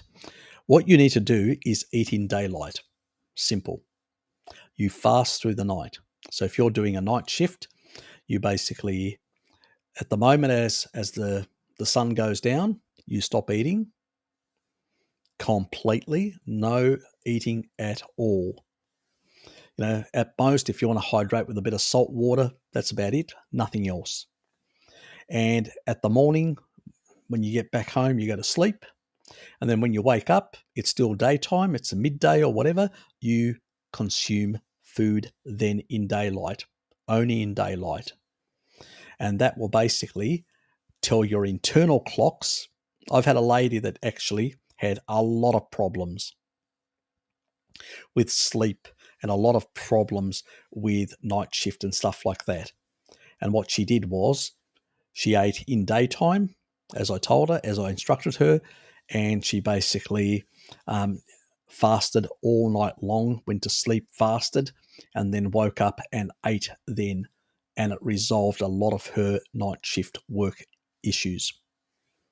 So, very important. Do not eat at night if you're on night shift at all. Zero. Very critical. I'm not joking. Critical. You need to basically set the parameters of your internal clocks. There are a number of the digestive clock and non-digestive clocks. And so, yes. And some people can cope better, like they've got genetics. About 50% of I think it maybe even, depending on some populations, up to 55% of the population have genes which dispose them to going to sleep later at night. So it's possibly because some of them stayed up night to guard the camp of, the tribe against animals, cats and stuff like that. This is before fire. So it's probably that's how ancient those genes are. And even with fire, you still need somebody to guard. So that's because they hunt at night. So that was certain types of animals. So you basically, very critical to basically control that part. And that you should sort things out in that regard. And you'll notice a big difference. Now, it's not optimal. It's not optimal basically doing, night shift, work. Believe me, it's not. And it's very hard if you've got used to snacking and stuff like that people do.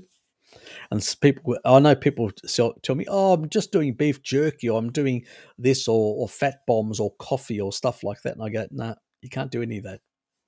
You cannot do any of that. You need to get your body to know that it should eat in daylight and not eat at night. And so basically, you're just running on ketones and fat from your own fat stores. And then in the daytime, you eat. And you'll notice your quality of sleep will improve, and also your restfulness and sort of general digestion and all that will improve as well. So yeah, give that a try, and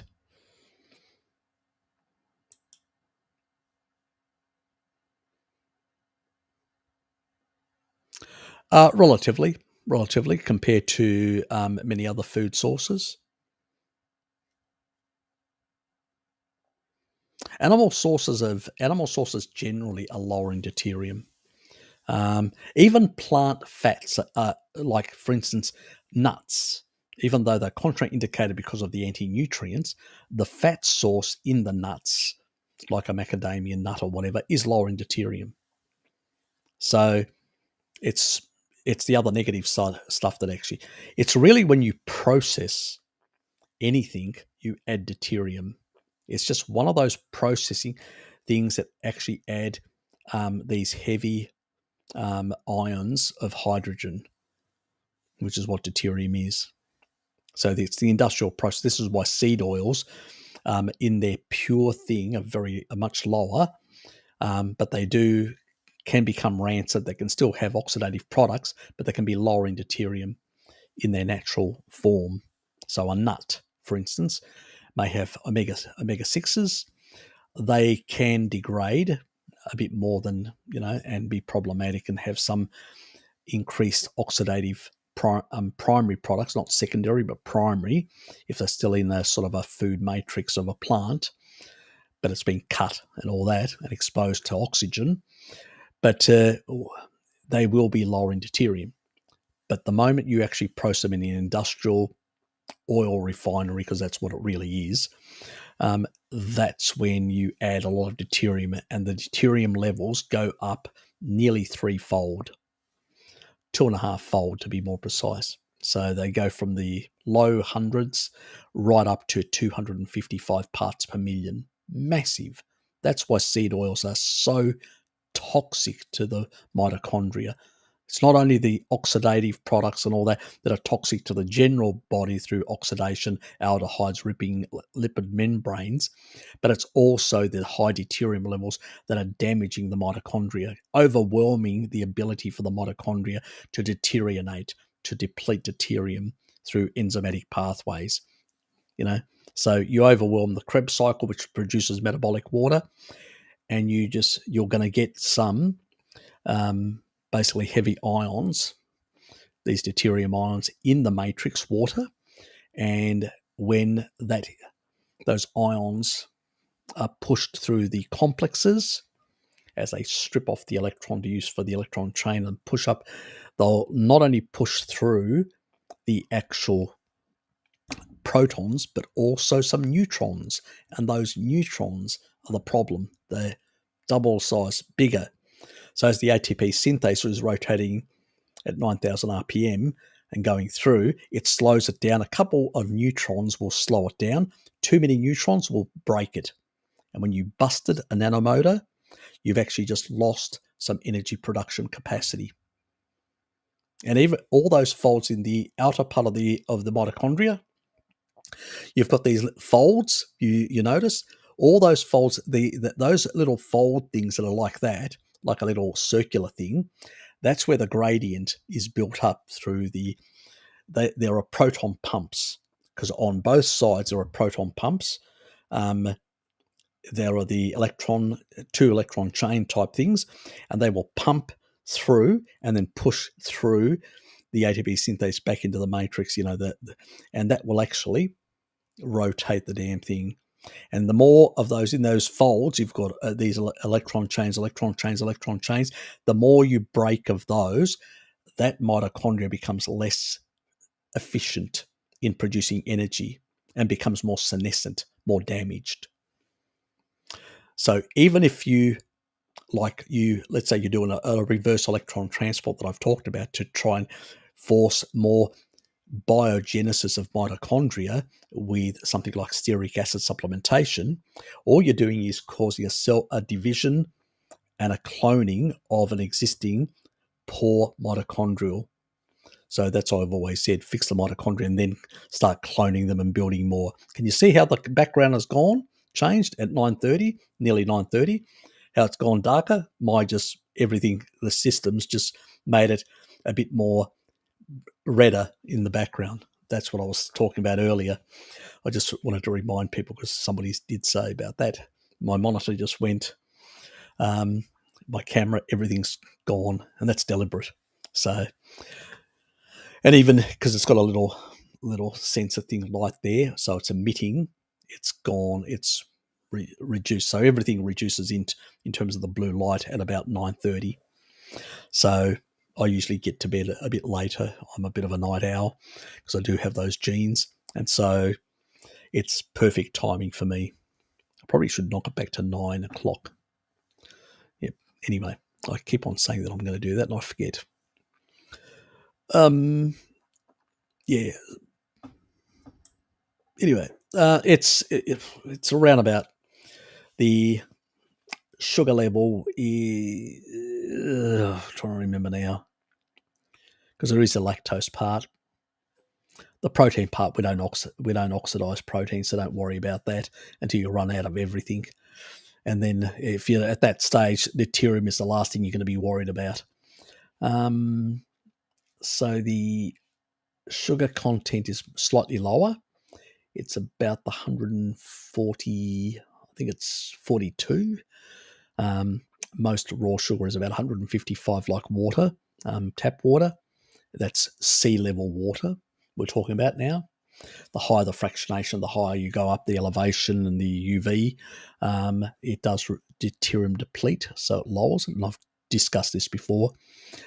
So and obviously the fat part component is like dairy at around it's slightly lower than dairy because dairy is processed, so it actually goes up slightly. Certain dairy products will go up slightly to about 122, 23. So grass-fed tallow is about 120, depend 20 to 22, can be up to 24 if it's not grass-fed, to 25, still below the threshold of 130. And still you've got the deuterium depletion that's going to happen with the enzymes as well.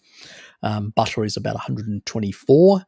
So you can actually see from milk, once you process that milk, you actually are pushing up slightly. You're at least getting about 2 parts per million. So, but we still love butter. There's nothing wrong with that. You're still below the threshold of 130 where olive oil is. And so if you average that out, it actually ends up being around, trying to remember now, 131. So that's what it tends to be in the season where it's sort of like spring, where you'll have more deuterium because it's a growth factor in the milk for the calf. In the other parts of the year, it's slightly lower. So it's about at the level of pretty much that of olive oil in that level. It's around the 130 mark, which it still makes it safe in that regard. The fat content is less. So the more so, and it depends whether it's skim milk or basically, usually full cream milk will have, especially if it's raw full cream milk, so they haven't skimmed off the cream, like they do in the factories to create cream, and then the rest is milk with a reduced amount of fat. If it's got more fat, then it will be much lower than 130. The regular supermarket stuff where they've skimmed off the milk, we're not talking about directly from the cow now, the factory stuff, that will be slightly higher in that regard, around the 131. If you basically get it without the processing and directly from the cow, it will be at about 125. So it'll be way below the threshold. So it's a non-issue in that regard. So it really depends on all these factors. So obviously, again, raw milk is better than processed milk. For another reason as well.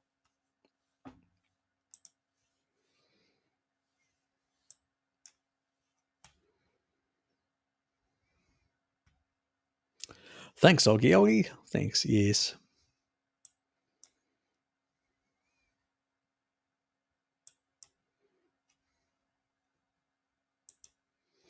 If people haven't actually, remember there is a current survey up there. So we're still asking questions about the global BS and the coming crisis and all that sort of stuff. And we'll be covering a few points in that regard about, all sorts of issues, the energy issues, the balance of payments of different countries, and all sorts of interesting stuff, the geopolitics behind a lot of this sort of stuff, the purposes behind the sanctions, the real reasons behind a lot of these sort of things that you know and you don't know, the de-dollarization of different countries and the reasons why they are doing it. Also, the factors that are the push factors, sort of the end of the old financial system and the re-emergence of the commodity-based economy. So all these things are going to be discussed. There's going to be a lot of things being discussed. The woke revolution and the damaging effects on the energy production and supply issues. So all these things, we're going to cover a lot of points and stuff to look forward to. So please, if you haven't, please just do the thing, the poll on that. Probably most people have already, and then we'll go from there. Sounds like you were watching at your electrolytes, exactly. Anyway.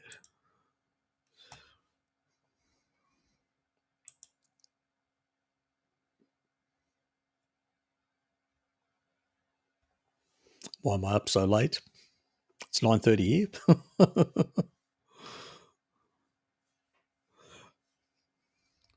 Yes, that Harry guy. Why is he up that late? It's Roy, Shelley. It's Roy. It's not the Harry. Not the Harry show. It's the Roy show. Get it right.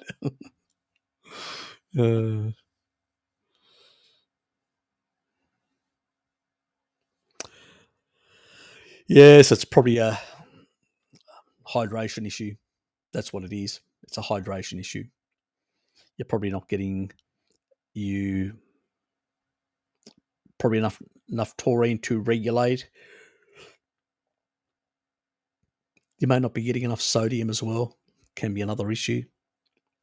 So these are hydration issues, and it usually basically is hydration management, to be more precise, and electrolyte management, and usually gets resolved over time with, sometimes you may have to up your taurine a bit just to resolve these issues. Again, not my fault. It's the food supply. They hang things up in for 18 months before they ship it out to supermarket. It's not freshly slaughtered, hung up. All those fluids run out.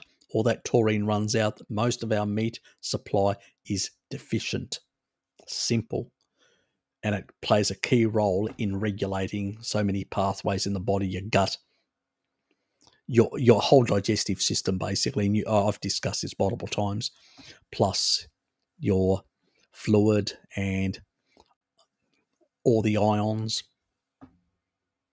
ion metabolism, calcium metabolism. Remember, it's a calcium channel blocker as well. So you don't need blood. That's why it lowers blood pressure.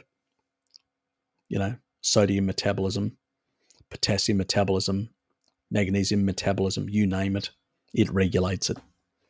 Swiss Army knife of the body. Unfortunately, we are all to some extent deficient because of a lot of food practices. We don't freshly kill and slaughter. We hang it up for months, make sure we get rid of all that stuff. Our modern world of convenience creates a lot of these problems. Very, very much.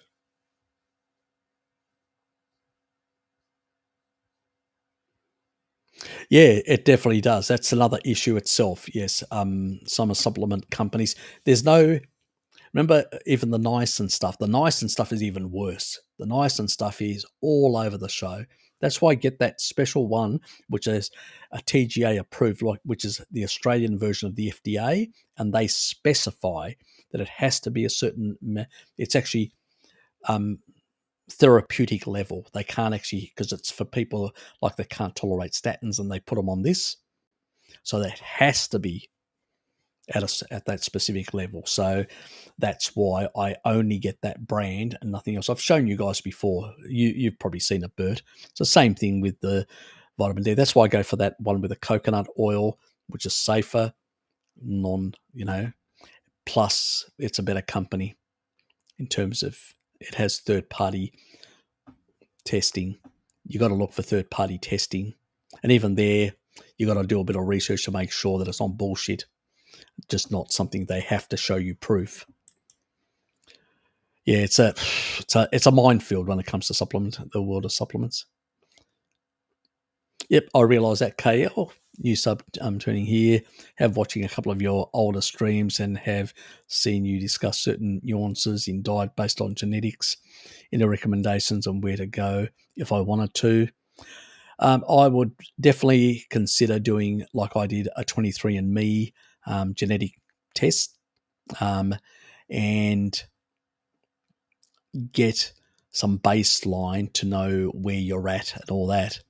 And then you can actually upload it on Genetic Genie and a few others to see your detox and methylation and stuff like that, to see what state that is in and what are some of your issues. When it comes to, if you do have MTHFR issues, don't worry.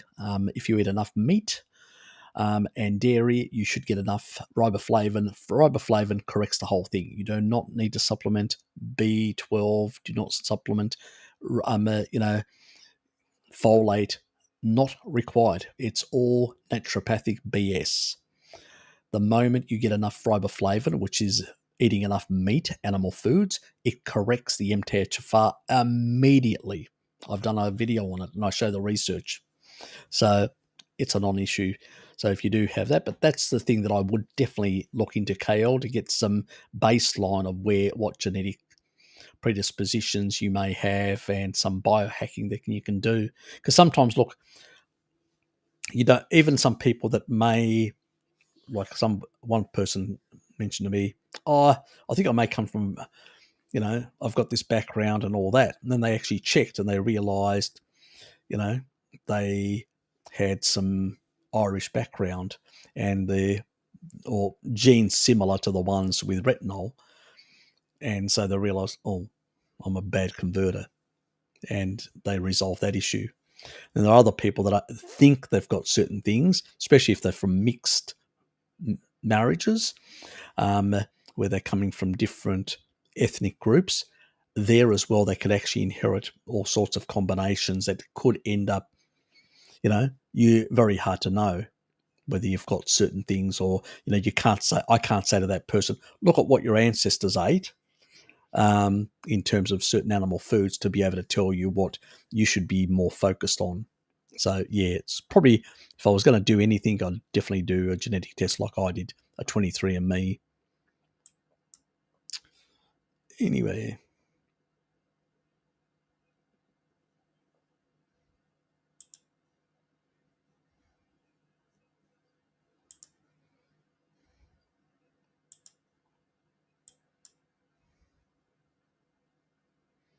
Oops.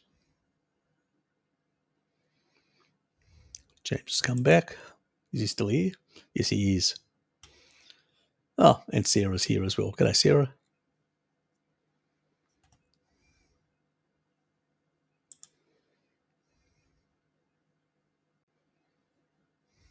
Yeah, he can handle that if he's that age. That was this spanking incident. Yeah, I know he's a foul mouth, that bloody Roy. Harry, I just wanted to ask whether you could share where you learned so much about taurine from. I remember you mentioned a book once. I don't provide the information out. Sorry. I need it for my own research and my own sort of video creation. So, yeah.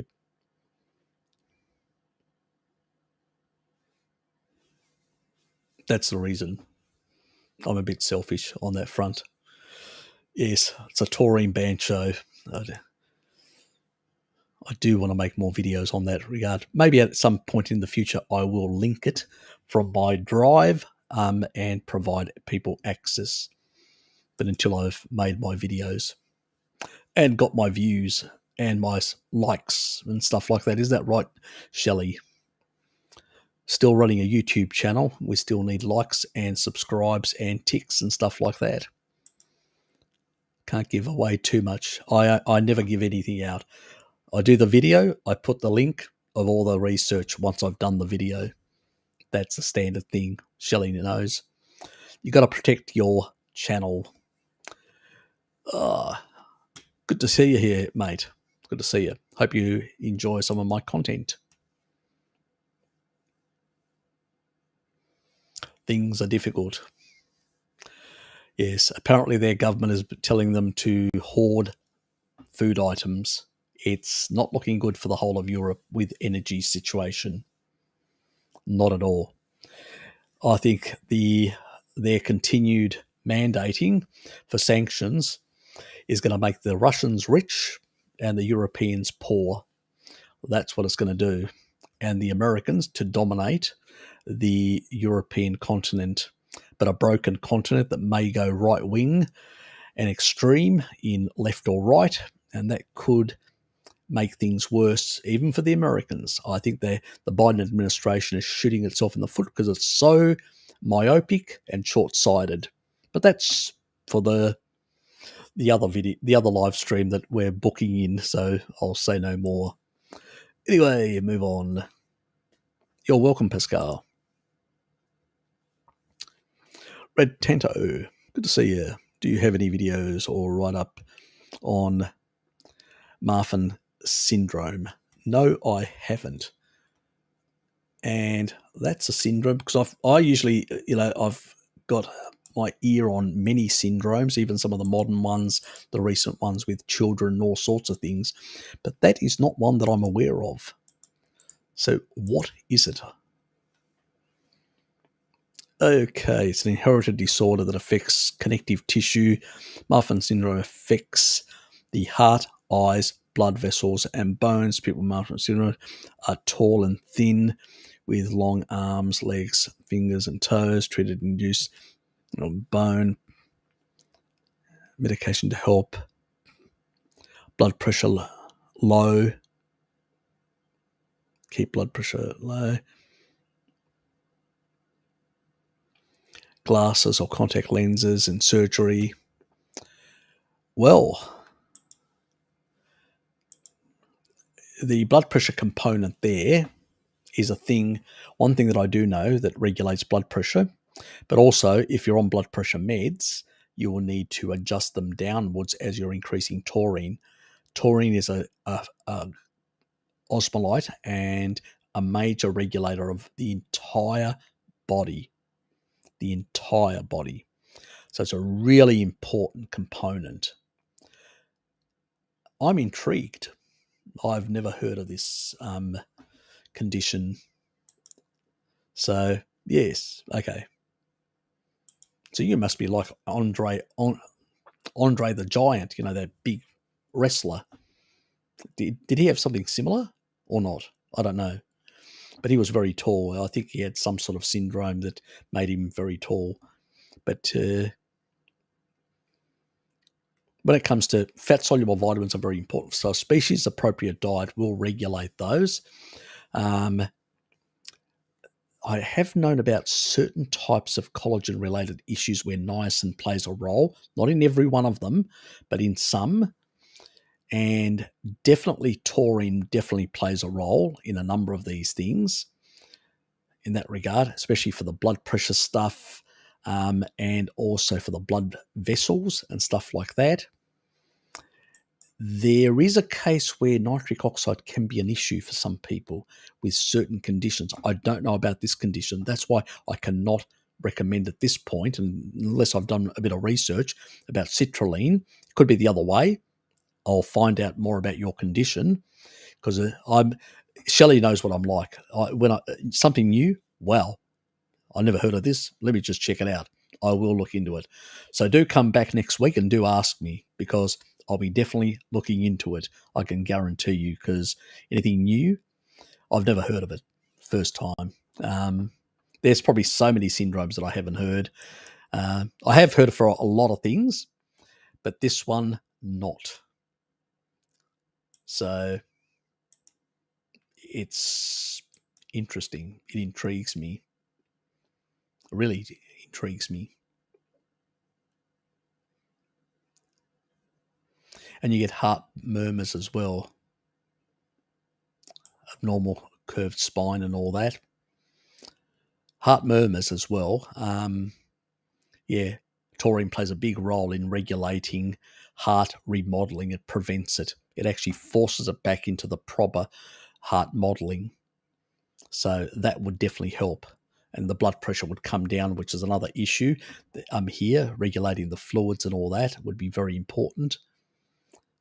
But I'd be intrigued to see whether there are any compounds and the specific genes. I have to look into the genes to see whether there are any compounds that influence those genes. Because sometimes you may be able to combine certain types to turn genes off. I'm not guaranteeing anything, but I'm saying possibilities. So do come back and ask me. Boy, I wish I knew that shit when I was on night shift. Jeez. Yes, very important.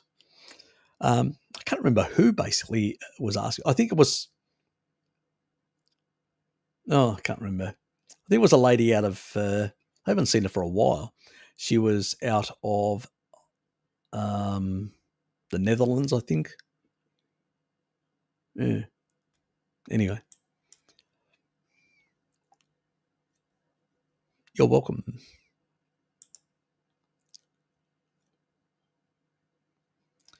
If someone drinks bottled water, what brand has the lowest deuterium? Evian water.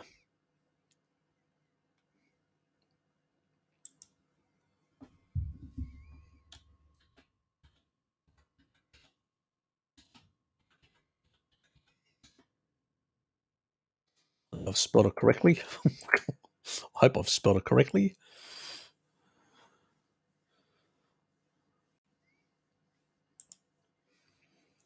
I use it for my coffees. That's finished now. And I have this, and it's been sitting here from the morning. I haven't had any. I'll end up using this tomorrow for coffee, so it won't go to waste. I don't throw it out, obviously, because I'm paid for it. But yeah, it's just my throat isn't dry, so I don't need it. But if I speak, I do these for long hours sometimes, as you guys know. I think the longest one was 7 hours, or was it longer? I don't remember. I enjoy myself. You guys enjoy it most of the time, I hope.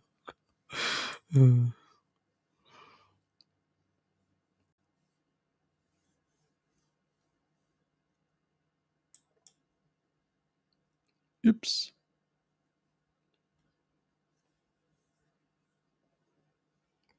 Right at the top. Right at the top. If you at the top of the chat, there's the poll. You just have to click down that bar, that what is it, green bar. I'm not going to take my glasses off now because I think it's green. I can't see the actual colours because it's the blue light thing.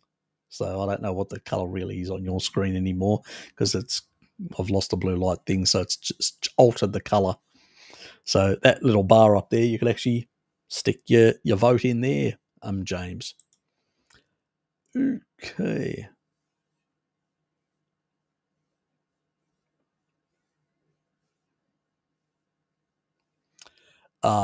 Very wise, very wise.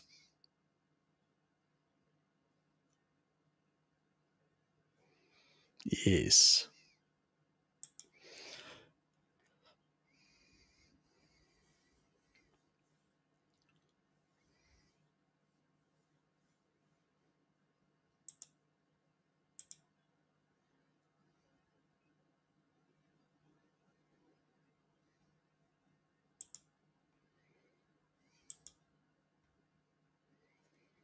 Oops.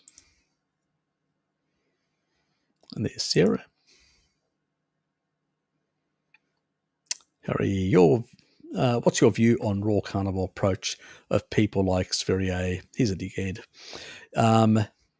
Is it any use eating raw animal? I do sometimes. Food religiously, even if you don't drink leftover juices from cooked meat. I do consume some raw, so like I have beef tartare, which is, mincemeat with egg yolk. So I'll do that. I do have undercooked meat and stuff like that. Sometimes I will cook a steak blue, which is on the outside, really high temperature. Then I'll take it off, I'll let it rest, and then I'll carve it up in thin strips. It's blue inside, completely raw. And I will basically have that with eggs, sometimes raw eggs, beaten up with butter, like a butter thing. So I do things like that. But he's got some strange ideas. He's a flat earther and many other strange, crazy ideas. And, this sort of things, cooked meat is slavery or whatever. That's just nonsense. Humans were basically doing that way before civilization existed, 1.5, even before Homo sapiens existed, 1.5 million years ago when we invented fire. Homo erectus, that guy. So, yeah, it's nonsense. But raw meat has some benefits.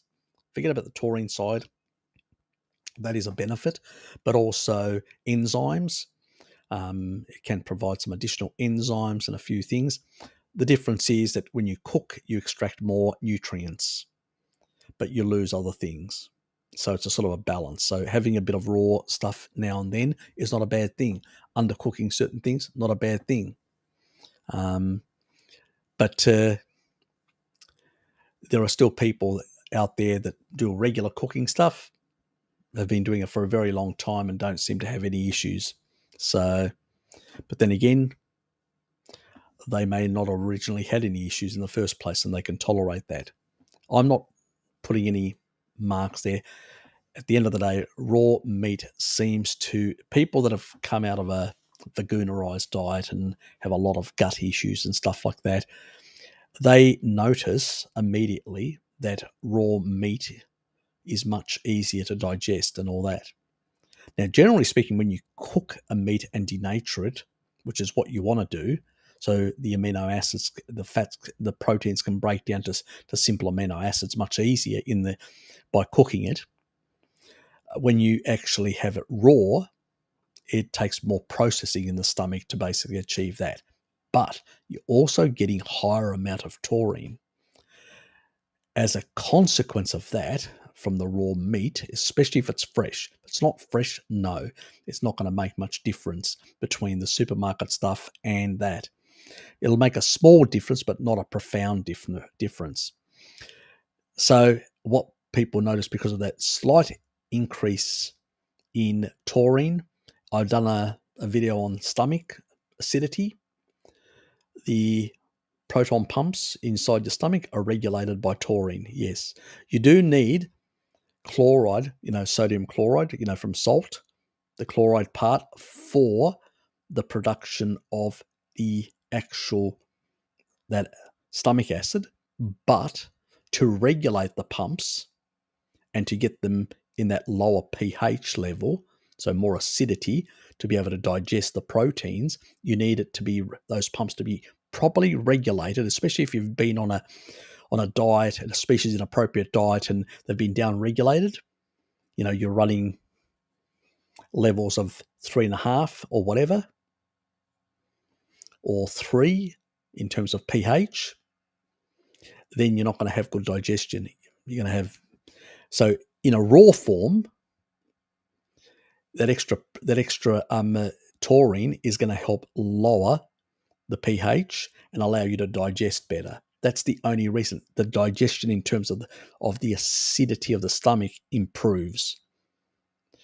But if you didn't have those problems, you still had lower, just the protein and the small amount of taurine in there with regular cooked meat would be fine.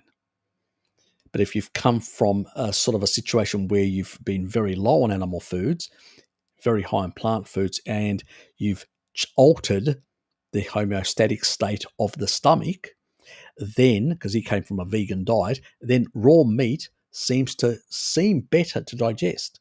It's because of the taurine factor he's unaware of, ignorance, basically, in that regard. But if you basically supplement taurine, fix that problem completely, then cooked meat is not a problem. Got it? So, yeah, that's where that misunderstanding comes from the raw food community. Raw meats have other values. It's not so much the digestion. You actually get better protein amounts. You get more protein in terms of high quality protein and better digestion and breaking down that into simple amino acids and quicker. You can actually tolerate more. You can eat more cooked meat and get more, a bigger amino sort of bolus amount to be able to, to provide your tissue with that extra muscle protein synthesis and many other things. But it's easier to digest because of the taurine factor for those who have got derangements. So that's why they gravitated to that without knowing the little secret that they could have supplemented with cooked meat and they could have got double the benefit. One, they'd eventually fix their stomach situation, and then they would still continue getting the benefits of cooked meat by being able to access a bigger amino pool. But again, as I said, the man has a lot of ignorance coming from a veganerized background. What do you expect? He still has a lot of those ideas that he has. He's just gone from one raw food type to a different raw food type, and a lot of the other nonsense, flat earth and whatever other nonsense, all you have to do is just look at your shadow in the different time of the day to know quite clearly that there is a difference. There's no flatness. You can only get shadow changes like that. That's the basic stuff. You can work out that flat earth is nonsense. Yes. Anyway.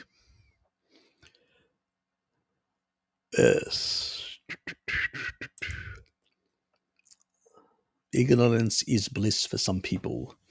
So even when you're working out, no need for supplement magnesium. Taurine regulates all. Yep, exactly, Sebastian. Taurine is the secret juice, the master regulator in the body. The key, the most ancient of ancient. We're talking about from early life in the vents, where they vent underwater, or that sulfur. Well, those species in the little organisms that are around those vents, they have the highest concentration in their tissue of taurine than any animal on the planet. And the first role of taurine inside those cells is to regulate pressure, cell pressure. In those depths, ocean depths with high pressure, that is the most important thing. All the other stuff then are later regulatory things that came from that, because all the body, even your collagen, is full of cells. All those cells are regulating the pressure, can actually do peristalsis, can do all sorts of things. It's a magical thing. It's like the Madrigal bot, the simple thing, and multiple, you can create complex shapes, but it's simple things. Same thing with taurine. It's simple, going in, regulating each cell individually, but in concert together, manifesting in many different regulatory ways throughout the body. That's one way of explaining it. Anyway, you're welcome.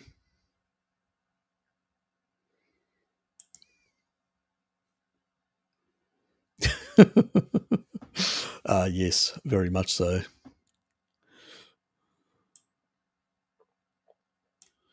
Yes, it is. It is.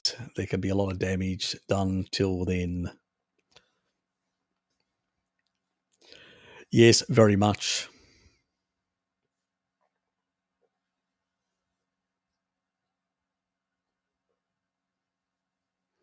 Yes, unfortunately, a lot of things like that are going to basically suffer even more. Yeah, look, there's no way of reversing. I'll discuss it in that other live stream, but there's no way of reversing our investment in energy since 2015 has been declining, especially in the petrochemical. And there's no amount of non-fossil fuel-based energy that can, and even nuclear power stations, if you were to build them, they take a number of years to be brought into operation. It's just, we've really stuffed it. We've really stuffed it. We've printed shitloads of money and then we stuffed the energy. The energy was masking that debasement of currency was being masked by cheap energy. That's all it was. Once you take away the cheap energy, you magnify the inflationary effects, and then it's obvious that the currency was debased because it's the cheap energy and the productivity that was masking the debasement for so many years. Now they've trapped themselves in their own shit. Their own shit.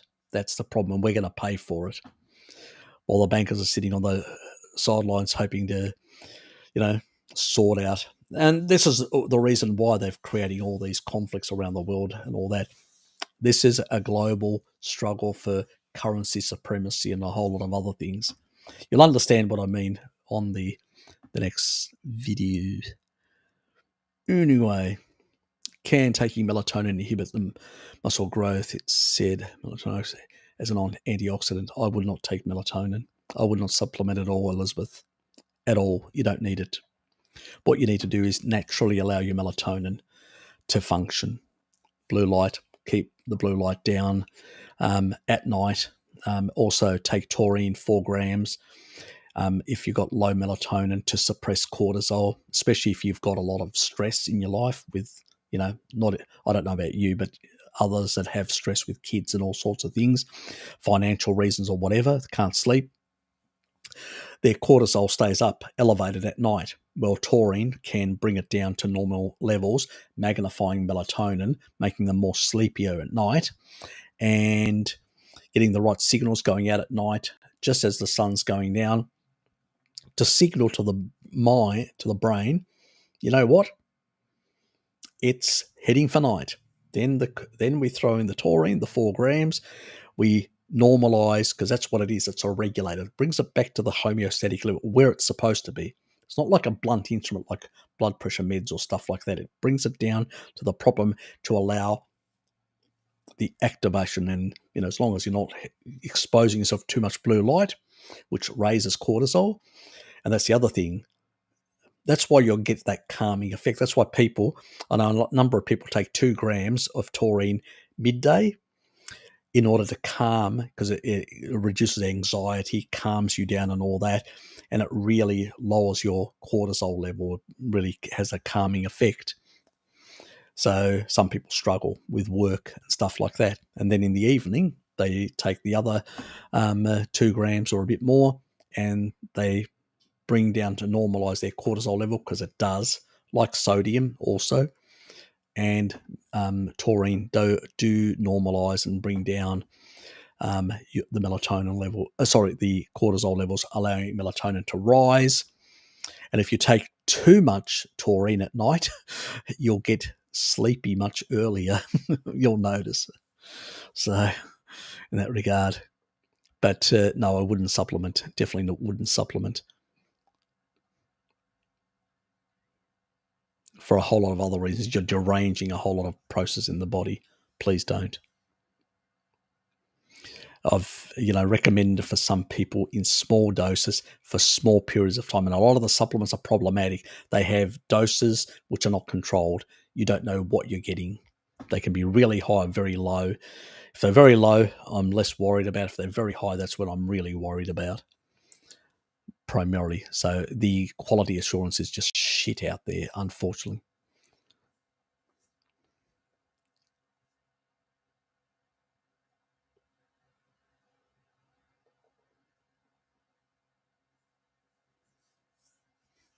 Yep, that's fine. If you're doing that, you will see improvements in that regard. Try and lower the plant foods, they're contraindicated. You don't really require them. But, since you're transitioning into carnivore, that's fine.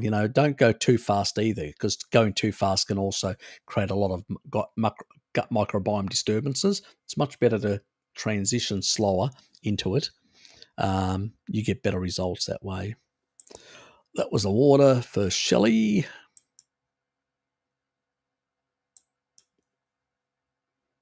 You're welcome. And Lukey's here. G'day, Lukey.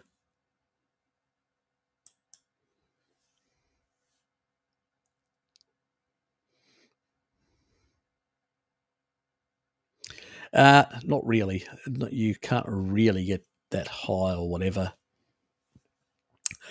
Look at me.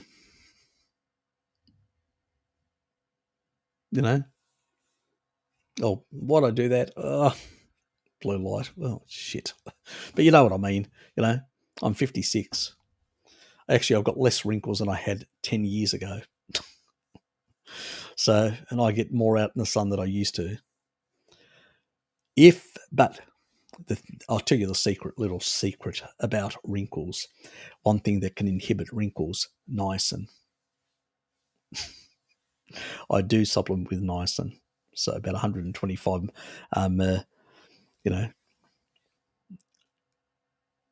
per day. Do I do it every day?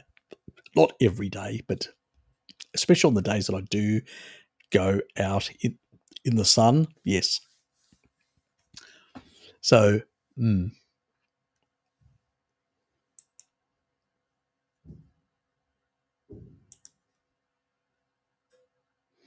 see a lot of tribal people, and they do not have, because taurine also helps as well reduce wrinkles and stuff like that, sulfur amino acids. So all these animal foods do. You see a lot of tribal people that are out in the sun, they don't have these issues.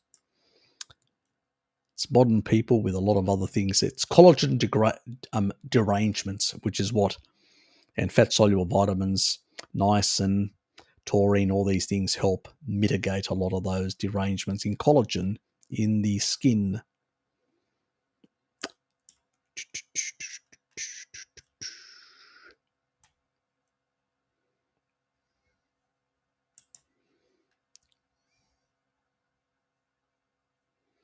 Just go slow, transition in that regard, because some people can get a bit of gut microbiome disturbance.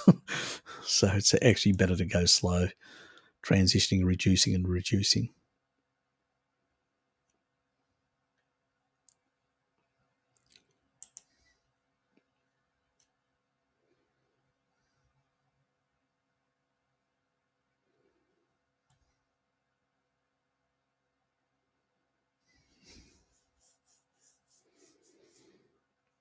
Yes, crazy things happen, Shelley. They do.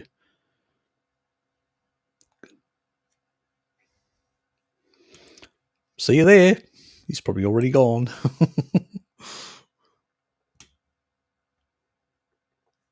See you, Michael.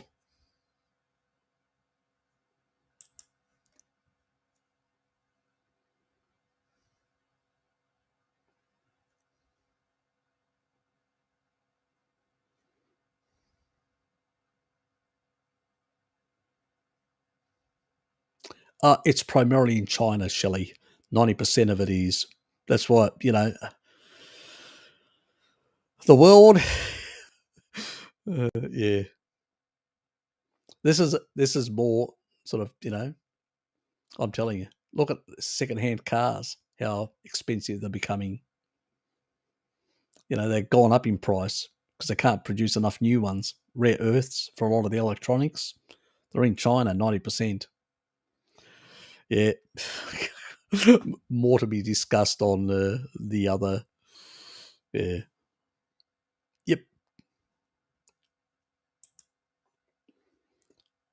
That's another reason why the US is encouraging the Australians, the country that I live in, to produce more rare earths, and those stocks are booming. I actually told people, if you remember ages ago, to basically invest in stocks of rare earths that go up, and they're sort of plateaued out now, so we're not seeing as much growth in unless it's a new company. But yes, there was a bit of money. Does drinking milk alone with eating red meat cause less iron absorption? Not really. Not really. This lactoferrin type thing that apparently it binds iron, but it also plays a role in transporting. So it's not a big issue in that regard. So overstated. I know it's from China. I work for GE. Yeah, it's pretty open about where components come from. It's steadily underbelly. It's a seedy underbelly. Yeah, yeah. Look, exactly. Problem is a lot of some traditional manufacturing, some traditional primary industry and stuff like that was neglected in Australia, the US, and many other countries. And now we've got the issues that we've got. But at the same time, let's not forget that the geopolitics that are being played out are interesting as well. So no country is completely innocent in this regard, and it's a battle royale amongst a number of elites, and the story is much more interesting. I don't want to go into it fully at this stage because it is for another live stream, as I said, going into a bit more deeper in that regard. Anyway, we're over 4 hours and I'm going to pull the pin. So I need to go away and do something to have ready for tomorrow. And then I need to look into something else tomorrow. So I'm going to be busy as a beaver. So thanks for being here. Appreciate it. I hope you got something out of it. So I will do the tally. I'll have to do the tally and see what it will come out to. So that'll be interesting. And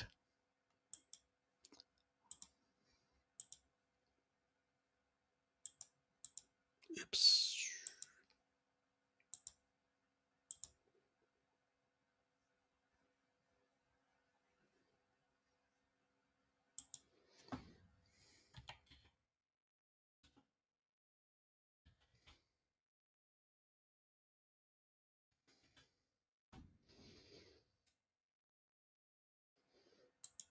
So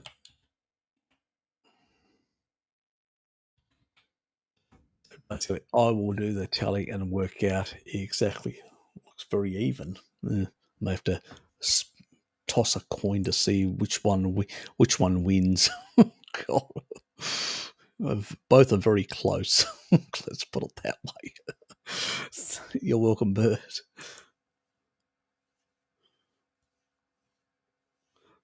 Thanks, Sarah. Kirasalan? Is that, am I pronouncing it? Kirasalan? Kursalan? Or is that, I think it's how it's pronounced. Kursalan? Thank you. I'm awful with names, unfortunately. Do apologise.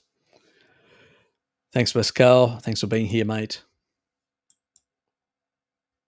Yes, exactly, for Happy Memorial Day as well, for the veterans.